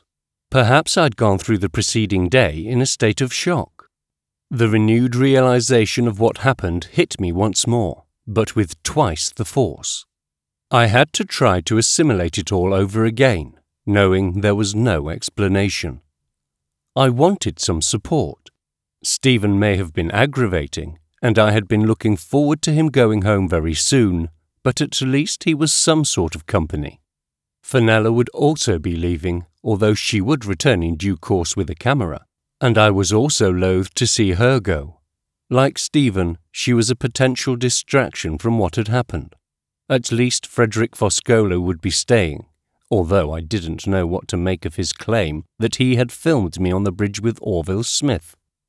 When I emerged from the sheets once more and looked around at the bedroom, it was, seemingly, exactly as it had always been. I ran my hand over the wall beside the bed and felt the irregularities under the paper. It was all precisely as I remembered it. I checked down by the floor, and there was the small mark on the skirting board that I remembered making when we had moved the furniture several years ago. I looked up, and as always I could see the dark shadow where the wallpaper curled out slightly where it met the ceiling. The only conclusion was that I had been wrong to believe I had ever lived on the floor below. The evidence was that I had always been living on the top floor.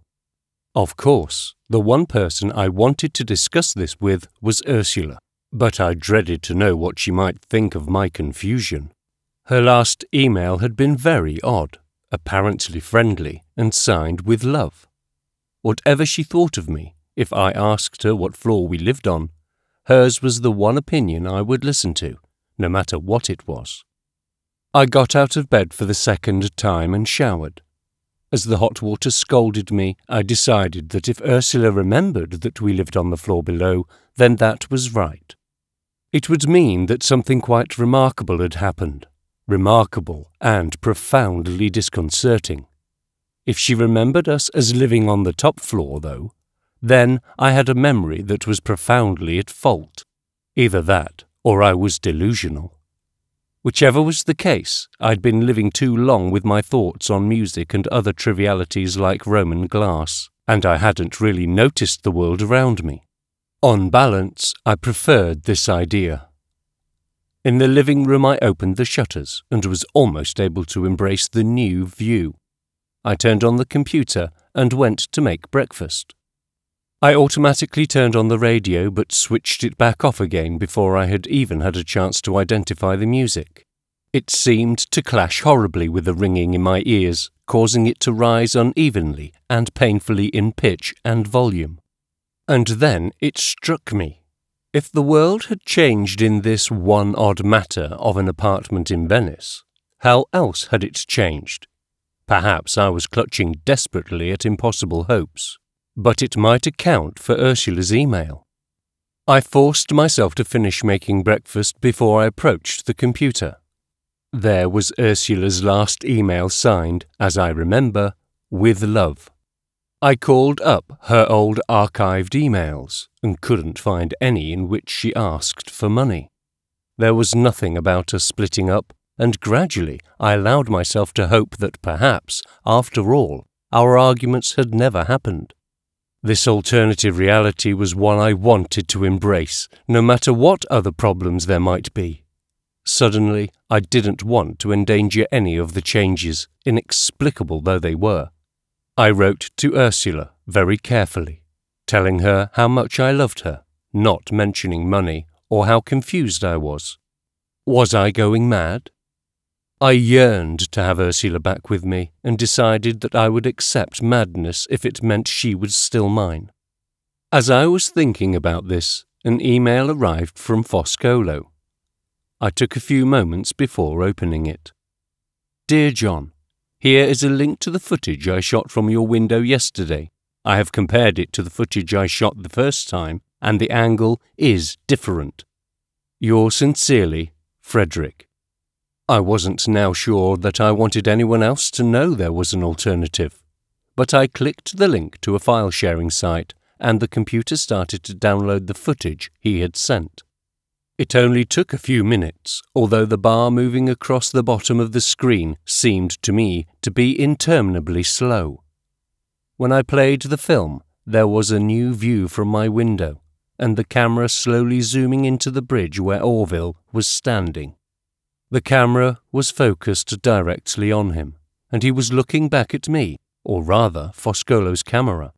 He had even less hair than in the photo I had seen of him, and he was wearing a light brown or fawn coat that looked too big for him. For a moment I thought the film had stalled, but then one person walked past in the background and another. The camera pulled out to show more context, and suddenly I was walking past him. I passed over the bridge and then came back to look toward the camera and my apartment. I was standing alongside the man, but did not seem to notice him. I shrugged towards Foscolo and his camera and then walked off. A few seconds later, the camera slowly pulled away and panned down to the dark green water below. Slowly, it lost focus and faded to black. I automatically called up the software on which I mixed Foscolo's film and my music, pasting the new footage in after the other scenes. Working like this meant not having to think about what had actually happened on the bridge. I realized how I might present the music with a series of repeated sets of very slow-changing open chords, and I allowed the work to calm me and for the scene to appear quite everyday, even normal. It was lunchtime when I finished, I sat back and realised that nobody had come to see me. I assumed that Stephen and Fenella were somewhere out in the city, and Foscolo was in Maestra. Where Orville Smith was, I had no idea. In America, there was Ursula. Periodically checking for emails from her was the only thing I had allowed to distract me. When the buzzer for the door sounded in the hall, just after 2 that afternoon, I did not answer it. The second time it sounded was at 3, and then finally at 3:30. On none of those occasions did I even try to find out who I was snubbing. I could have looked out, down towards the bridge, to try and make out who passed over it, but I continued to work, losing myself completely and intentionally in the music I was making, as usual. My tinnitus was all but forgotten as I worked. When it finally started to get dark, I closed the shutters and drew the curtain so that no light would escape and alert anybody that I was inside. The phone rang that evening, but I did not answer it, and nobody left a message. I was busy not only with my composition, but I had taken the liberty of manipulating Foscolo's film so as to fit it to the ever-lengthening music. I slowed down, repeated, and intercut his scenes, making transitions between them to fit what were now 5 different movements of piano music. I only remembered to eat dinner when I realized how much I needed a glass of wine, and I hastily microwaved something from the freezer. I ate it while I continued to work. By 12:30 that night, I had something with which I was happy, and I set it to mix down to a 32-minute film, and to turn itself off afterwards. Although my watch showed it was 6 and I was wide awake, I did not get out of bed until 7. I didn't open the shutters, but wandered about the apartment by artificial light, turning on the computer to upload the file that had mixed down overnight. Only when I was properly ready to face the day did I pull back the shutters, but for the first time ever I avoided looking out of my windows. I immediately left the apartment and went to the Rialto to buy enough fruit and vegetables to see me through the next few days. There was a reassuring normality in this, and there was the usual frisson that I felt from undertaking even the most mundane transactions in a language I don't feel I have ever quite grasped. On the way back from the market, I stopped at the grocery shop near the bridge to stock up on other provisions. I was involved in a conversation which almost entirely eluded me, but it took my mind away from more troubling thoughts. For the first time ever, I didn't want to go back to my apartment.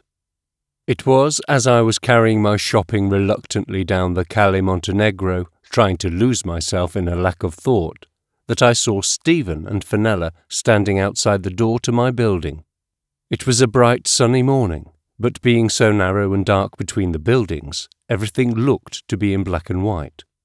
They were silhouetted against the light at the dead end of the alley that looked out over the canal. I might have been able to turn around without being noticed, but I told myself that both of them were meant to be travelling back to London that day. When they saw me approaching, Stephen announced, while I was still at a distance, "We came to say goodbye." "Well," I said, considering my reply as I walked towards them, "it's been very interesting to meet you both." "It seems we're going back on the same flight," said Stephen. I could see their features now, and they were close. He was beaming at me. "And I wanted to take another look at your apartment," said Fenella. "The last time I wasn't really thinking about the interview. I reckon it would be good to film you with one of your plaster angels in the background, or the view out over the canal."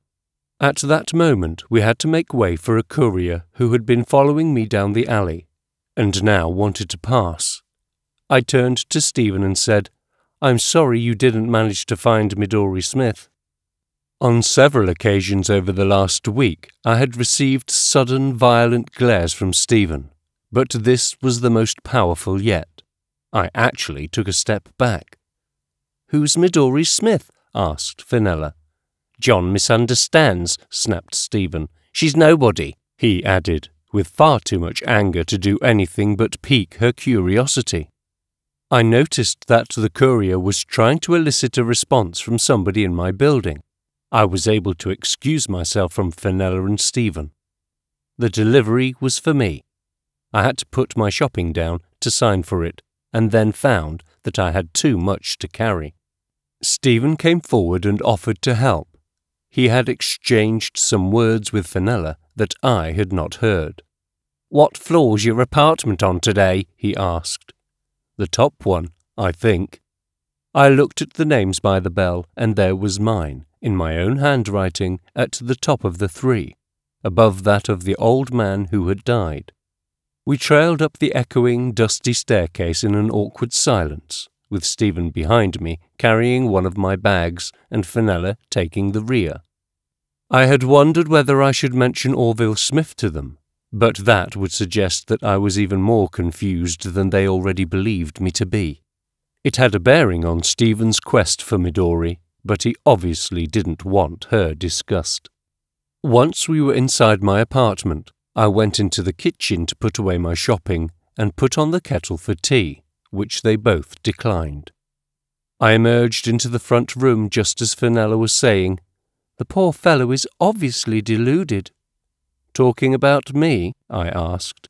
"No, not at all," she replied, too quickly. "A filmmaker friend shot some footage from my window before and after the change in my apartment. The angles are different. I have proof."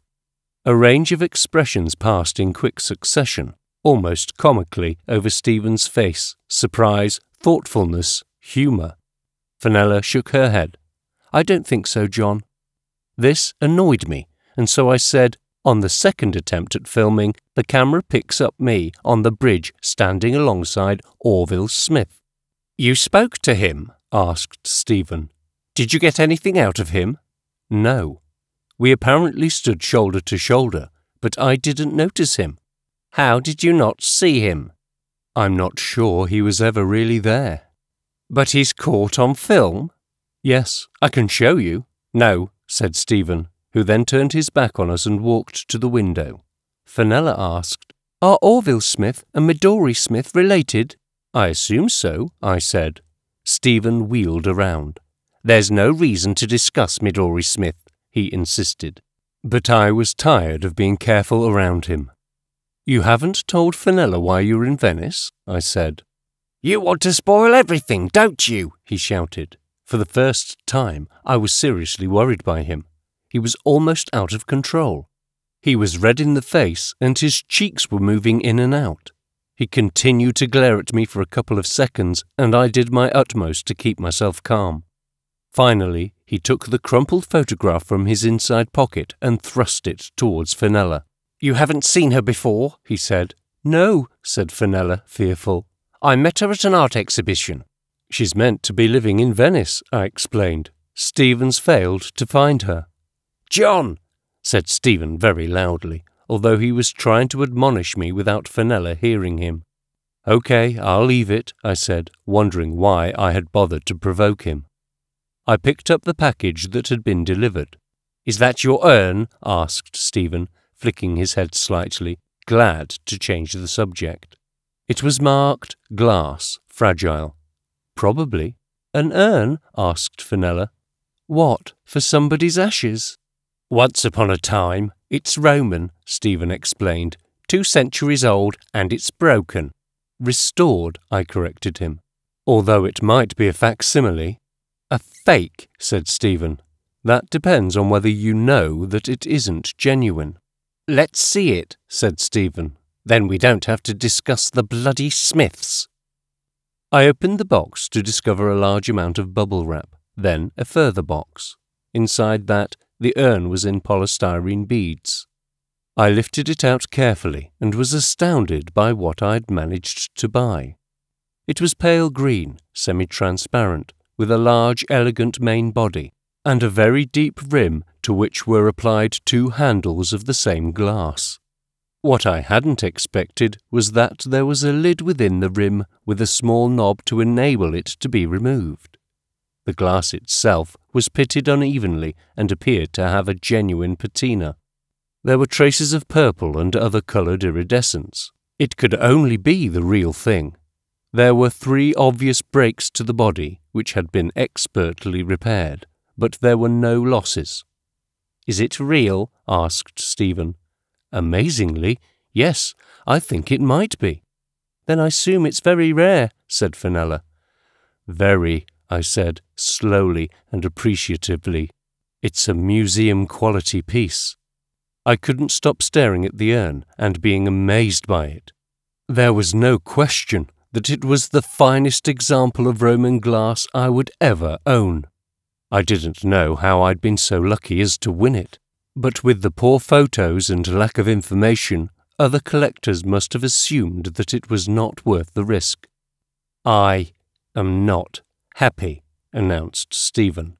"No?" I asked, having forgotten what we'd all been talking about. "No, I am romantically inclined towards this woman," he said, pointing to Fenella. "But you insist on talking about this Midori Smith." "I'm sorry. I'm happy to talk about Roman glass instead. But telling Fenella about Midori won't hurt, I assure you." I was ready to give him a lecture on acting with more maturity and keeping matters in perspective. However, his reaction was to lash out with the back of his hand. There was nothing I could do. The urn cracked loudly as he hit it, and I'd been holding it so lightly that it broke into 3 or 4 pieces which spun across the room. These landed on the marble floor, and I watched the largest piece collapse into itself before spraying out in a large arc of smaller pieces. I had to contain my anger. It was museum quality!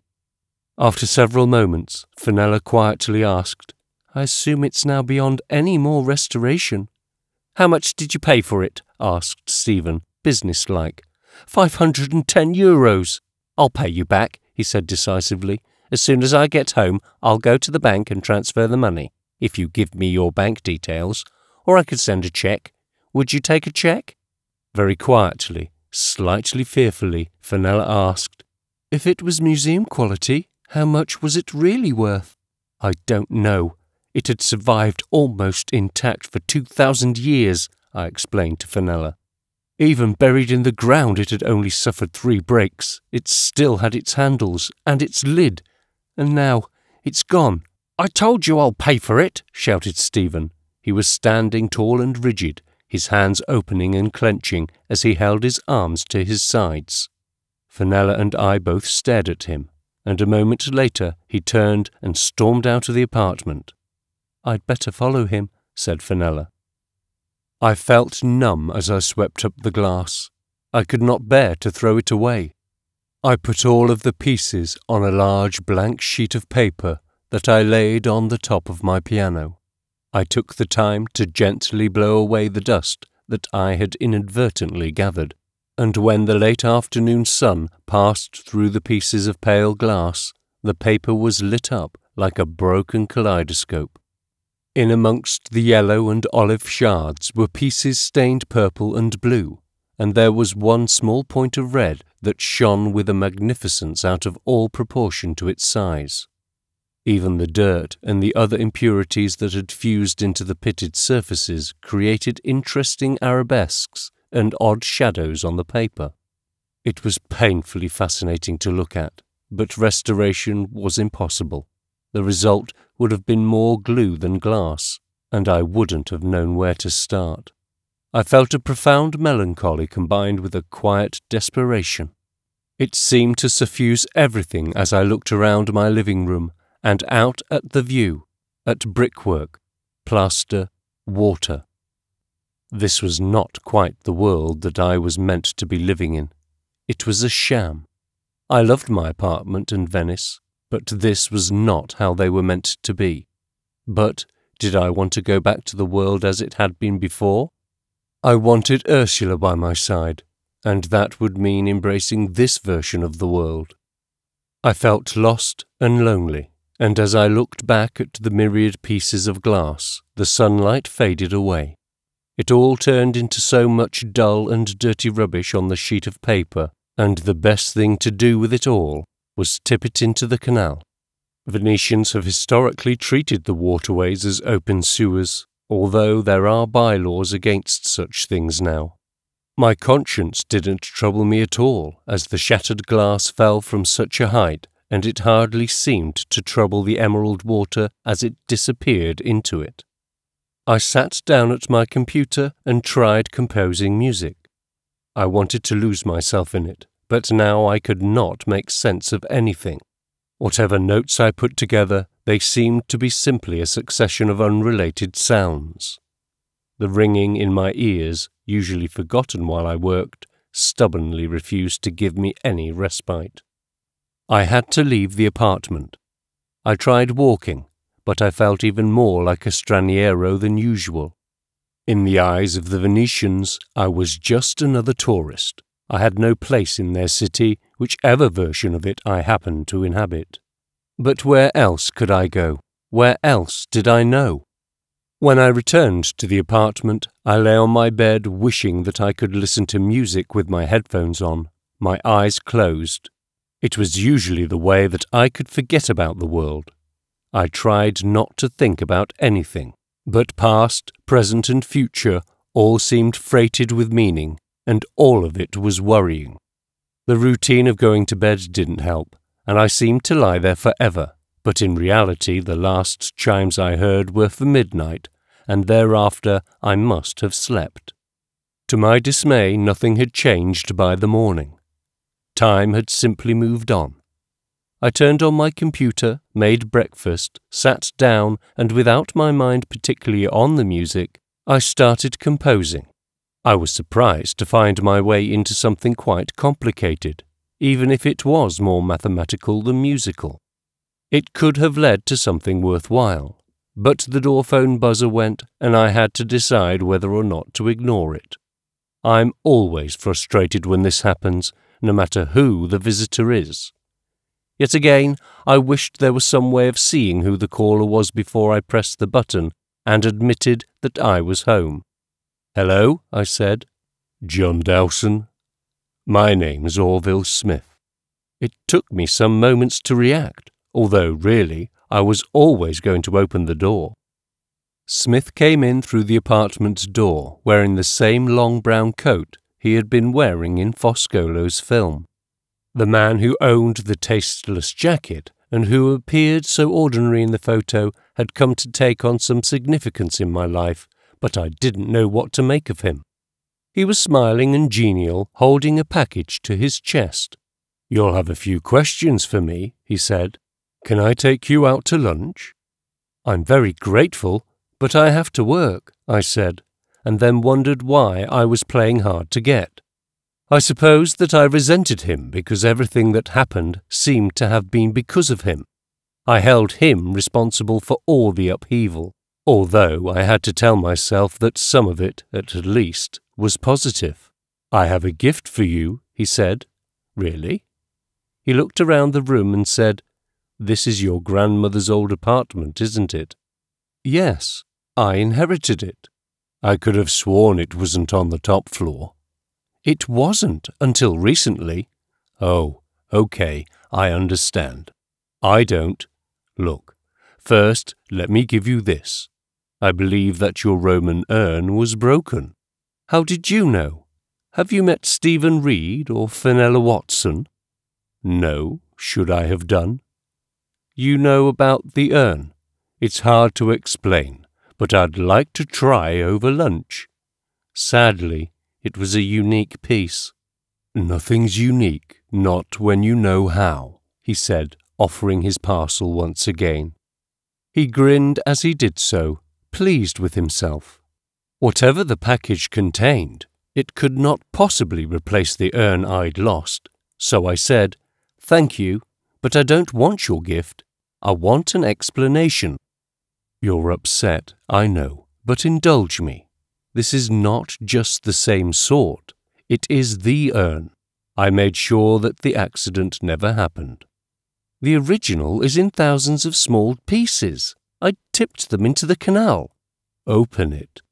It seemed pointless to argue. With bad grace I took the parcel into the living room, and he followed me.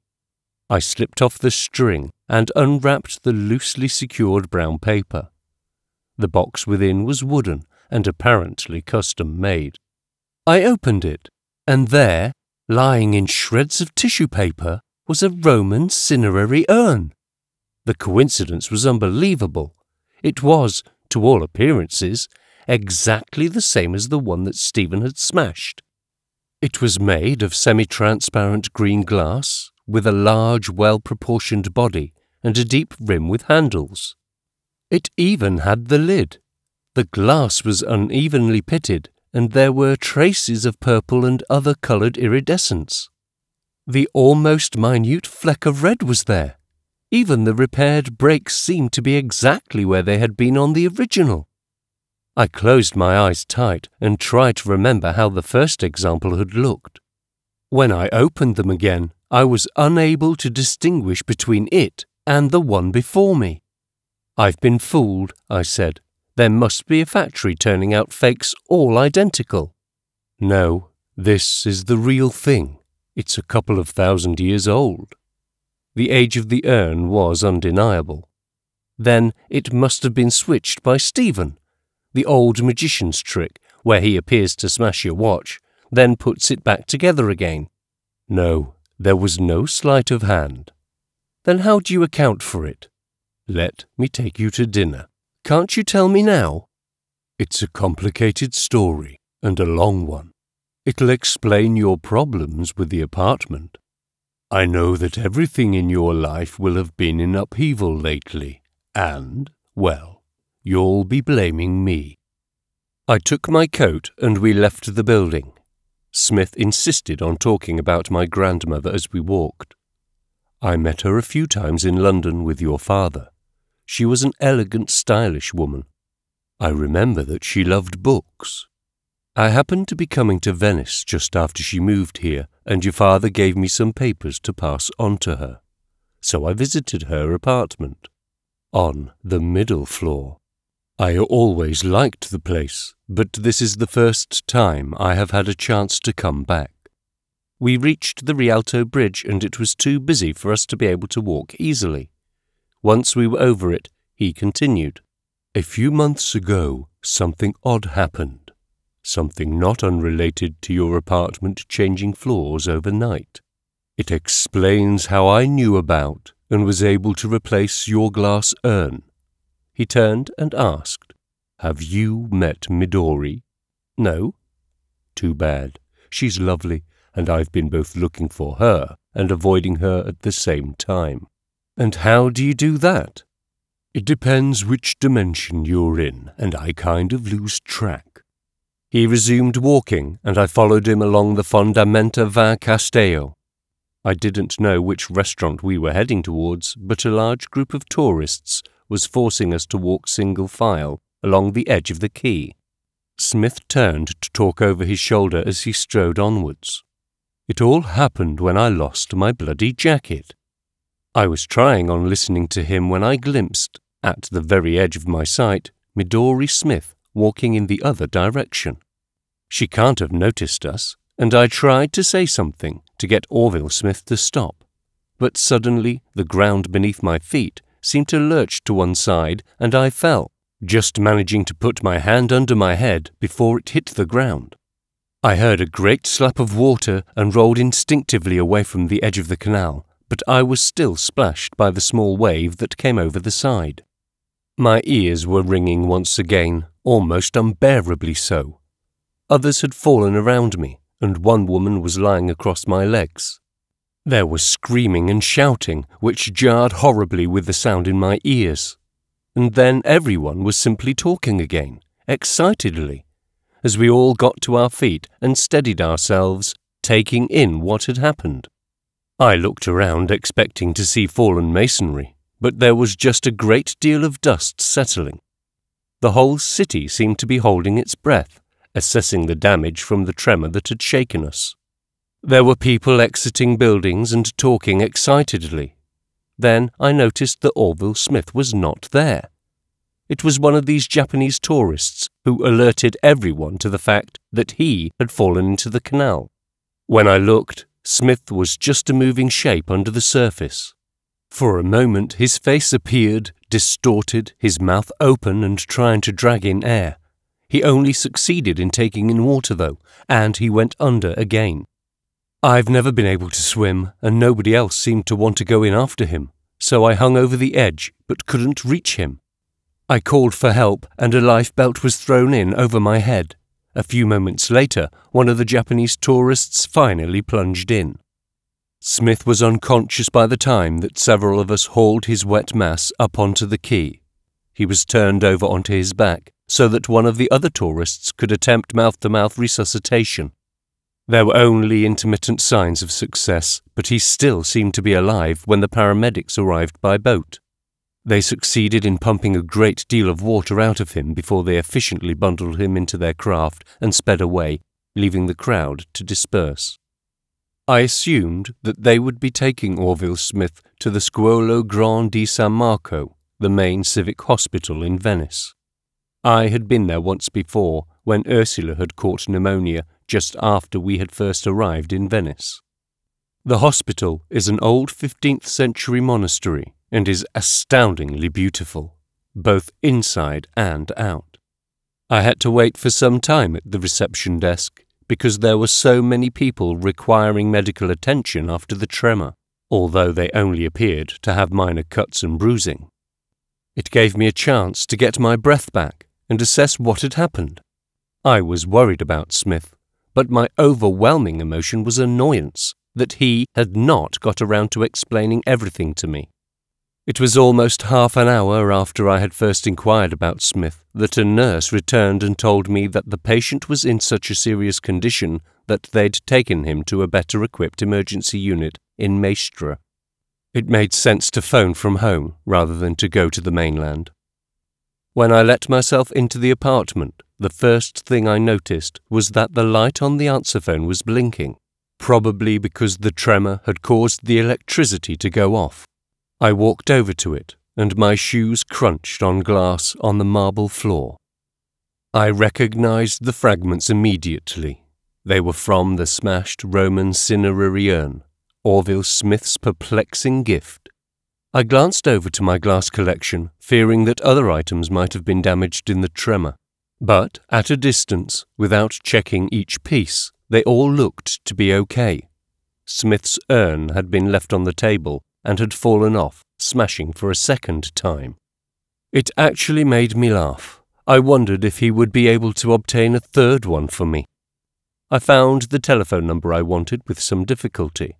"I'm inquiring after Orville Smith," I said, trying not to look at the glass on the floor. I was asked my relationship to Smith. "He's an old family friend," I said, thinking that I was lying, but realizing that I probably was not. The voice was loud in my sensitive ear. "I'm very sorry to tell you, Mr. Dawson, that Mr. Smith passed away upon his arrival here at the hospital."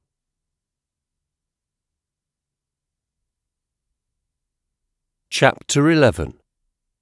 I didn't feel a sense of grief. After all, I didn't really know Orville Smith. But the news was still a shock. Perhaps it was because I'd seen him drown, trying to take in air, but instead swallowing that stinking green water. I certainly felt guilty that I had not been able to help, but ultimately I was even more annoyed with Orville Smith than I had been before. He told me that he would explain what had been happening over the last few weeks, and now I would probably never know. The fact that he had promised the answer implied that he was likely to have been the cause of all the confusion. Hadn't he almost said as much? I tried not to think of his face as he moved under the water.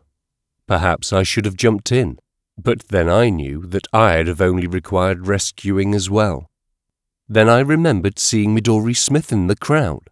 She had appeared just as the tremor had caused Orville to lose his footing and fall into the canal.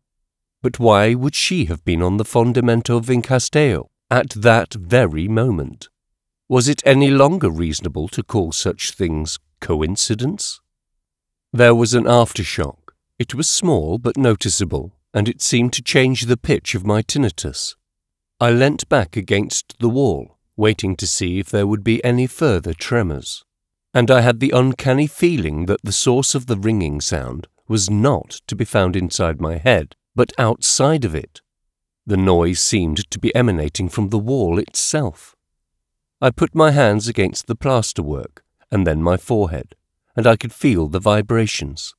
As I walked around the room, the ringing appeared to be coming from all the walls and even the floor. And when I opened the window, it seemed to be out there as well, as though every building in the city was infected. Really, it was quite an odd illusion. I knew it to be only my tinnitus. To distract myself, I sat down at the computer and collected my emails. There was one from Ursula. I opened it nervously. I was concerned that things had changed again. Smith had talked about different dimensions, and I was not sure which one I was in. "Hi, John. I've just seen on the news that Venice had an earthquake. I hope all is okay. They say there have only been minor casualties. I haven't heard from you for ages. I hope everything's okay. I tried phoning, but you were out.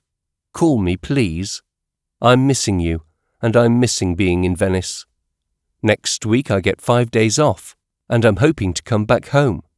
I'll spend half the time travelling, I know, but I want to see you. Love, Ursula." After reading the email, I read it again, very slowly, trying to detect a trick or my own misunderstanding, but it did appear that she had changed her mind about us. The changes I had been experiencing must have somehow reached thousands of miles around the world, to New York. I still didn't quite believe it, although the flashing light on my answer phone might well be her and would prove it one way or the other. I didn't dare listen to the message, because I couldn't bring myself to believe that everything between us was fine. As I stared at the answer phone, the street door phone buzzed louder than usual, I was sure, but I couldn't answer that either.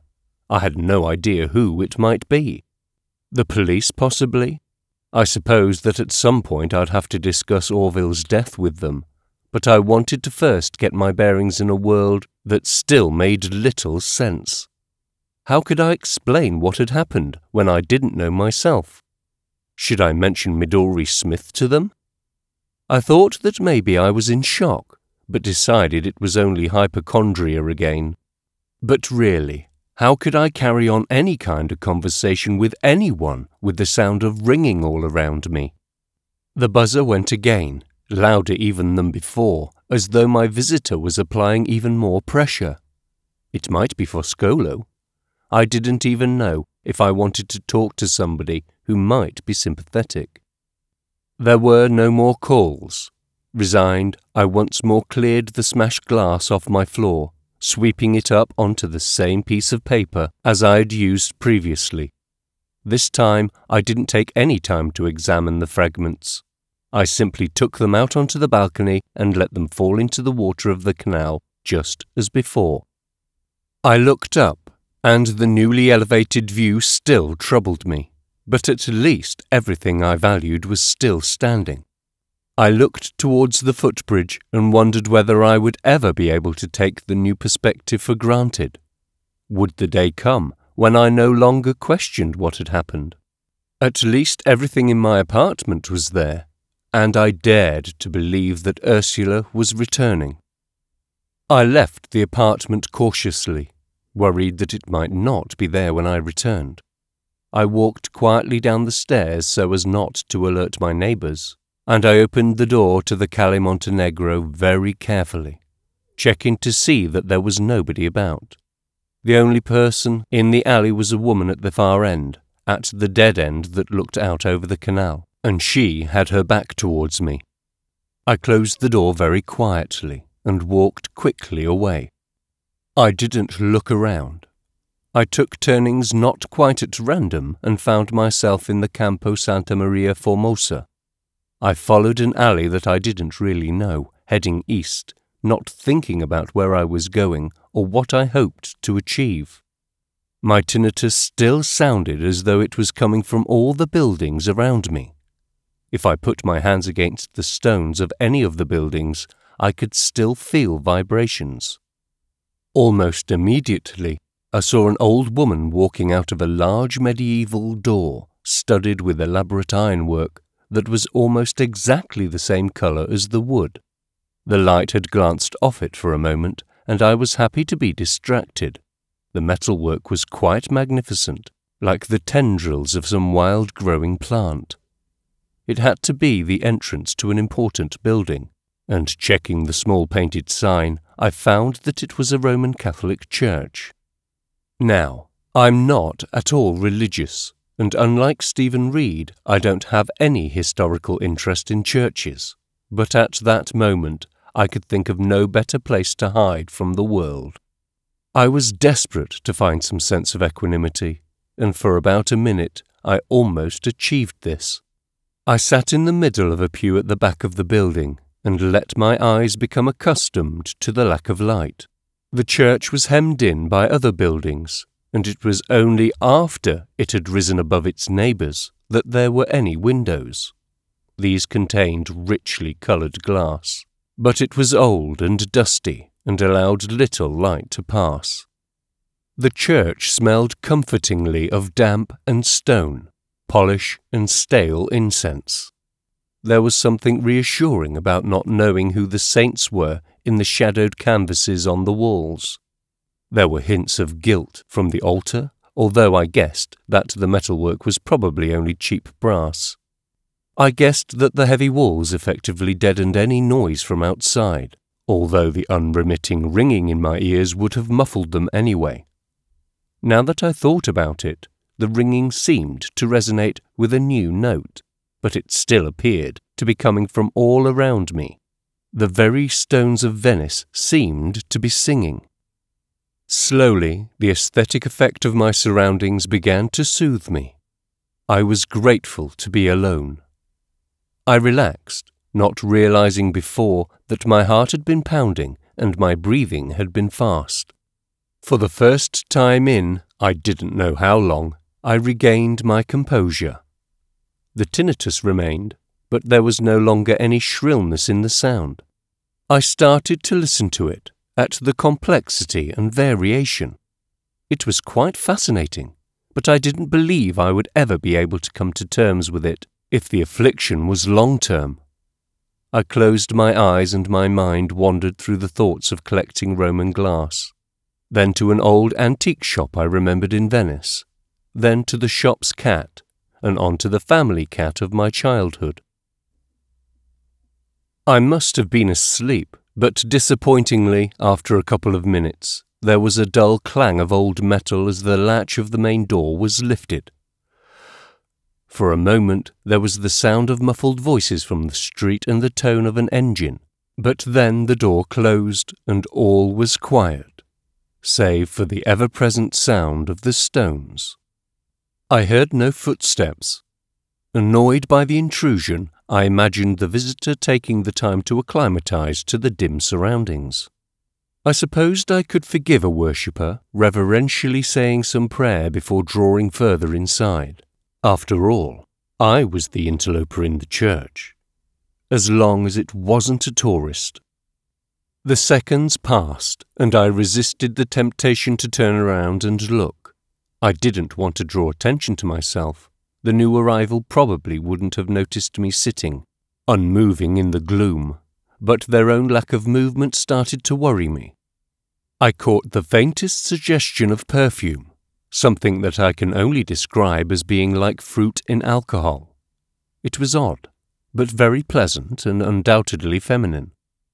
Finally, quiet footsteps passed across the stone flags behind me. In the aisle, at the end of a pew, a woman stopped. "I'm Midori Smith," she said. There was a long pause that enabled me to take in this information. She continued, "I tried to find you at your apartment, but you weren't answering the door. I waited in the alley, then I saw someone leave and guessed it was you. You are John Dowson." She sidled down the pew and sat next to me. Her round face was pale, framed by a nest of unkempt dark hair. Was she the bland-looking woman of the photo in Orville Smith's wallet? Stephen Reed's femme fatale? I decided that she was neither, really. She looked, I thought, quite normal, although her lipstick appeared black in the crepuscular light, and the effect was quite gothic. I thought of the lifeless carnival mask, and grudgingly admitted a resemblance. "You know Orville Smith," she said. Without thinking, I replied, "He fell into the canal earlier today. Is he okay?" "I'm sorry, no, he died." "Died?" "It was the tremor, the earthquake. But you were there." "Where?"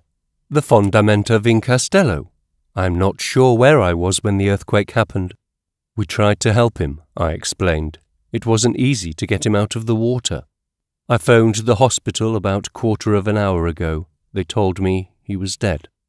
She said nothing, and it was impossible to guess what she was thinking. She bowed her head, her hair falling about her face, so that I could see no expression at all. "Dead," she said finally, and shook her head very slightly. Emphatically, she stood up and glared at me. "No," she insisted. Although it wasn't loud, the word seemed to ring around the dark church. "I'm sorry. I didn't break the news well. Was he your husband?" She said quietly, "He thought he had been once. That doesn't make any sense." "No?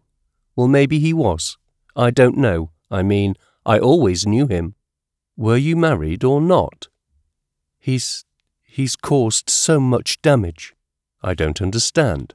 "Havoc, mayhem. I don't know how to start explaining." She sat down again and said, "You'll probably have had all kinds of bizarre things happening around you." "Yes. Orville said he knew my life was in upheaval." She said, quite calmly, "There will have been many changes, some of them odd and unimportant, others quite fundamental. Things you thought you'd done, you've now no evidence for, and you've apparently done things you don't remember. I may just be tired and confused." Without thinking, I said, "A while ago, I slipped and hit my head really hard. I might have done some harm to my memory. My ears are certainly damaged." "No, I don't think that would have been it." Nor did I. "Before I hit my head, Orville's jacket turned up unexpectedly," I admitted. "Some days after that, I woke up and my apartment had moved up 1 story." She laughed at this. "So, your whole life shifted by a few meters vertically?" "Yes, but it has changed." "That's nothing. I was living in Edinburgh. I was happy with a partner, a good job, friends, a nice house. And then one day, without warning, I woke up in a flat in London. I had no idea what had happened. I was hysterical. I didn't know what to do. A neighbour called the police, then an ambulance. I ended up in hospital. When they finally calmed me down and took me home, everything around me seemed to them to be mine, but I didn't recognize any of it. Apparently I was single, previously married to somebody called Orville Smith, and I was working as an agent for artists. So your apartment moving floors is nothing."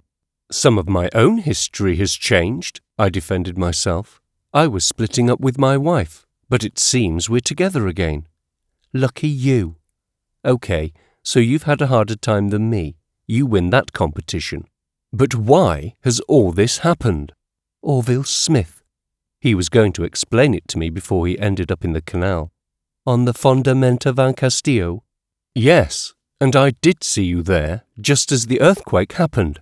It's too much of a coincidence." "There's no such thing. It's all part of what's been going on. When I went to see Orville, he said that similar things had been happening to him, his life changing. He's a physicist, and he said that something had been ripping holes in space and time." "That sounds far-fetched." "It does, but later I talked to a priest, and he had an explanation that was entirely supernatural.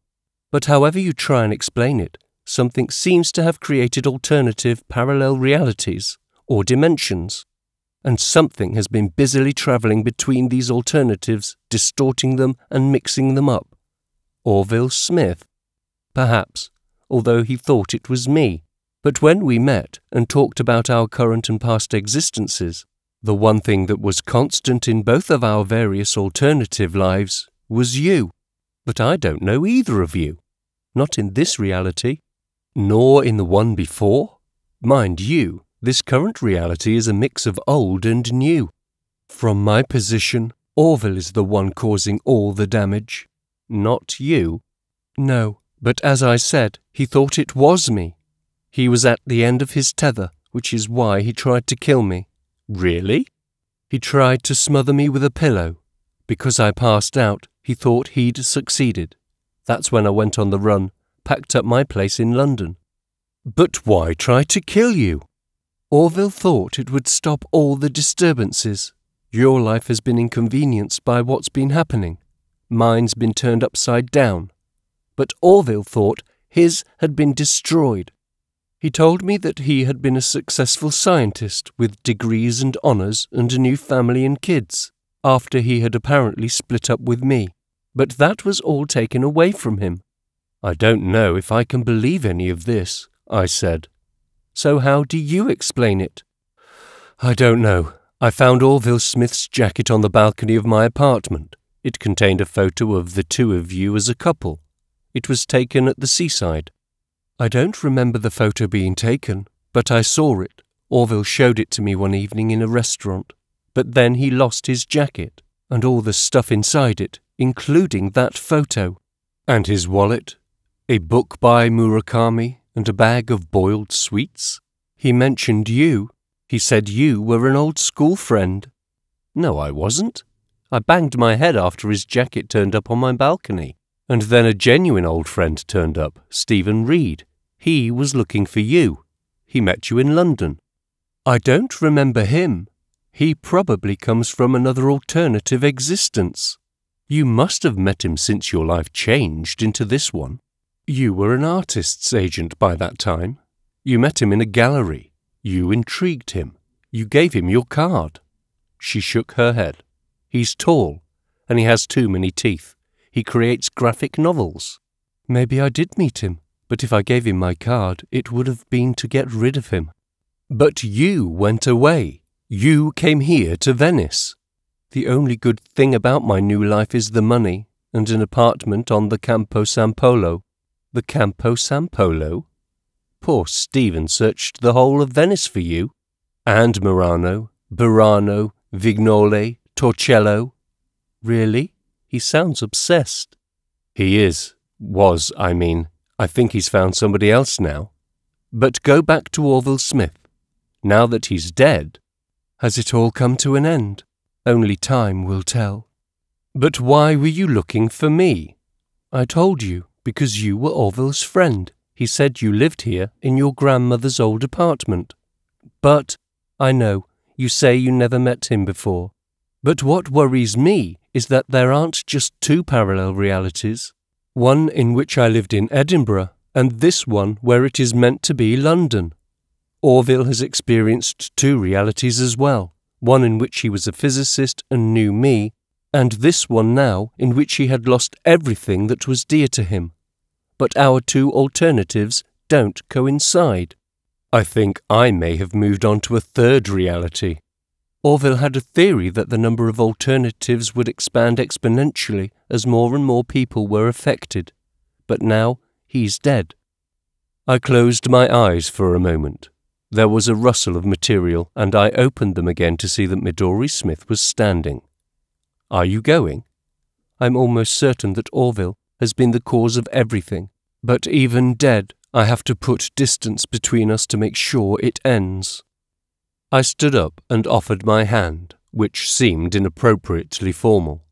She took it, but did not return my pressure. She smiled, though, then turned and moved to the end of the pew, from where she said, "Goodbye, John Dowson. I hope it all works out for you." "Where are you going?" "To my apartment, to pack, to go somewhere far away from here." She disappeared into the shadows with only the sound of footsteps betraying her direction in the darkened building. There was a pause before I heard the sound of the heavy iron latch, and then, as she opened the door, the bright glare of light as she went out into the street. All I could make out was her momentary, attenuated silhouette, and then the door was closed. Afterwards, I could see the shape of the doorway imprinted on my retina before it was eventually blinked away. It was then that I became aware that the stones had stopped singing. My tinnitus had gone, and whether the sound had been internal or external, I never heard it again. The quiet was profound and absolute. The only one of my senses that seemed to be working was smell. There was still the suggestion of Midori's perfume in the air. I walked back to my apartment feeling that I was still no closer to understanding anything. I could not think what the priest's supernatural explanation of events might have been, but I wasn't sure that it would be any more believable than Orville Smith's scientific one. Inside my door, I took off my coat and shoes, and was horrified to see that Orville Smith's jacket was hung up there once more. It was the last thing I wanted to see. Meeting Midori and her departure suggested that I had come to the end of the whole affair. Obviously, I was wrong. I carried the jacket out into the stairwell, determined that this time it was not going to stay in my apartment. As I was going out of my door, I heard the telephone start to ring in my living room. But I wasn't going to take the jacket back inside this time. I hung it over the banister. I walked carefully across the marble living room floor, but once again I was unable to get to the phone before it rang off. When I checked, it had not recorded the number. In case it had been Ursula, I called her. "Hi, John," she said sleepily. "What time is it? I suppose I should be getting up." I told her of my love for her, and how I missed her, and that made her laugh. "But you've been too busy to return any of my calls." And then she told me that she loved me too, and I was reassured that our relationship was secure. Suddenly, I felt like I had done when we first met, excited, happy, worried it might not be for real. I called her again that evening, and she told me that she had booked tickets to return home. I sat by the window as I talked to her, looking out at the altered view. I called her again the next morning, requiring further reassurance, because on getting out of bed and walking into the living room I noticed, almost unconsciously, that there had been another change. It took me a few moments to realize what it was. In my grandmother's cabinet, some of my Roman glass had been moved around, and it had been to make space for the cinerary urn that I had twice seen smashed beyond repair. I opened the doors, and it sat there with a very faint film of dust over it, just like the other pieces, as though it had been part of my collection for a very long time. I wondered if I really wanted it after all, lovely though it was. I decided to put it out onto the balcony, as a kind of offering. Later, I changed my mind and brought it back inside, giving it pride of place in my collection. This was after I had been out to the stairwell and had seen that there was no longer a cheaply made imitation black leather jacket where I had left it on the banister.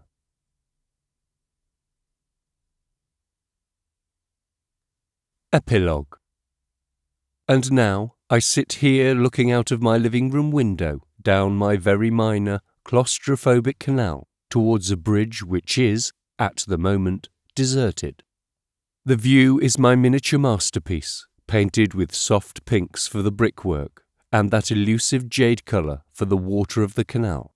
The weeds growing out of the brickwork and gutters are a vibrant dark green, and the sky is just tinged with the red of a sunset I still cannot properly see despite the new elevation. I will not be here much longer, but such a profound adjustment to my circumstances is now something that I am in control of. Everything else settled down, although I was worried for a long time because Midori had been wrong to say that the death of Orville Smith would bring an end to all of the changes. Whatever had been happening before did not immediately stop, but it soon appeared that the alterations were becoming less problematic.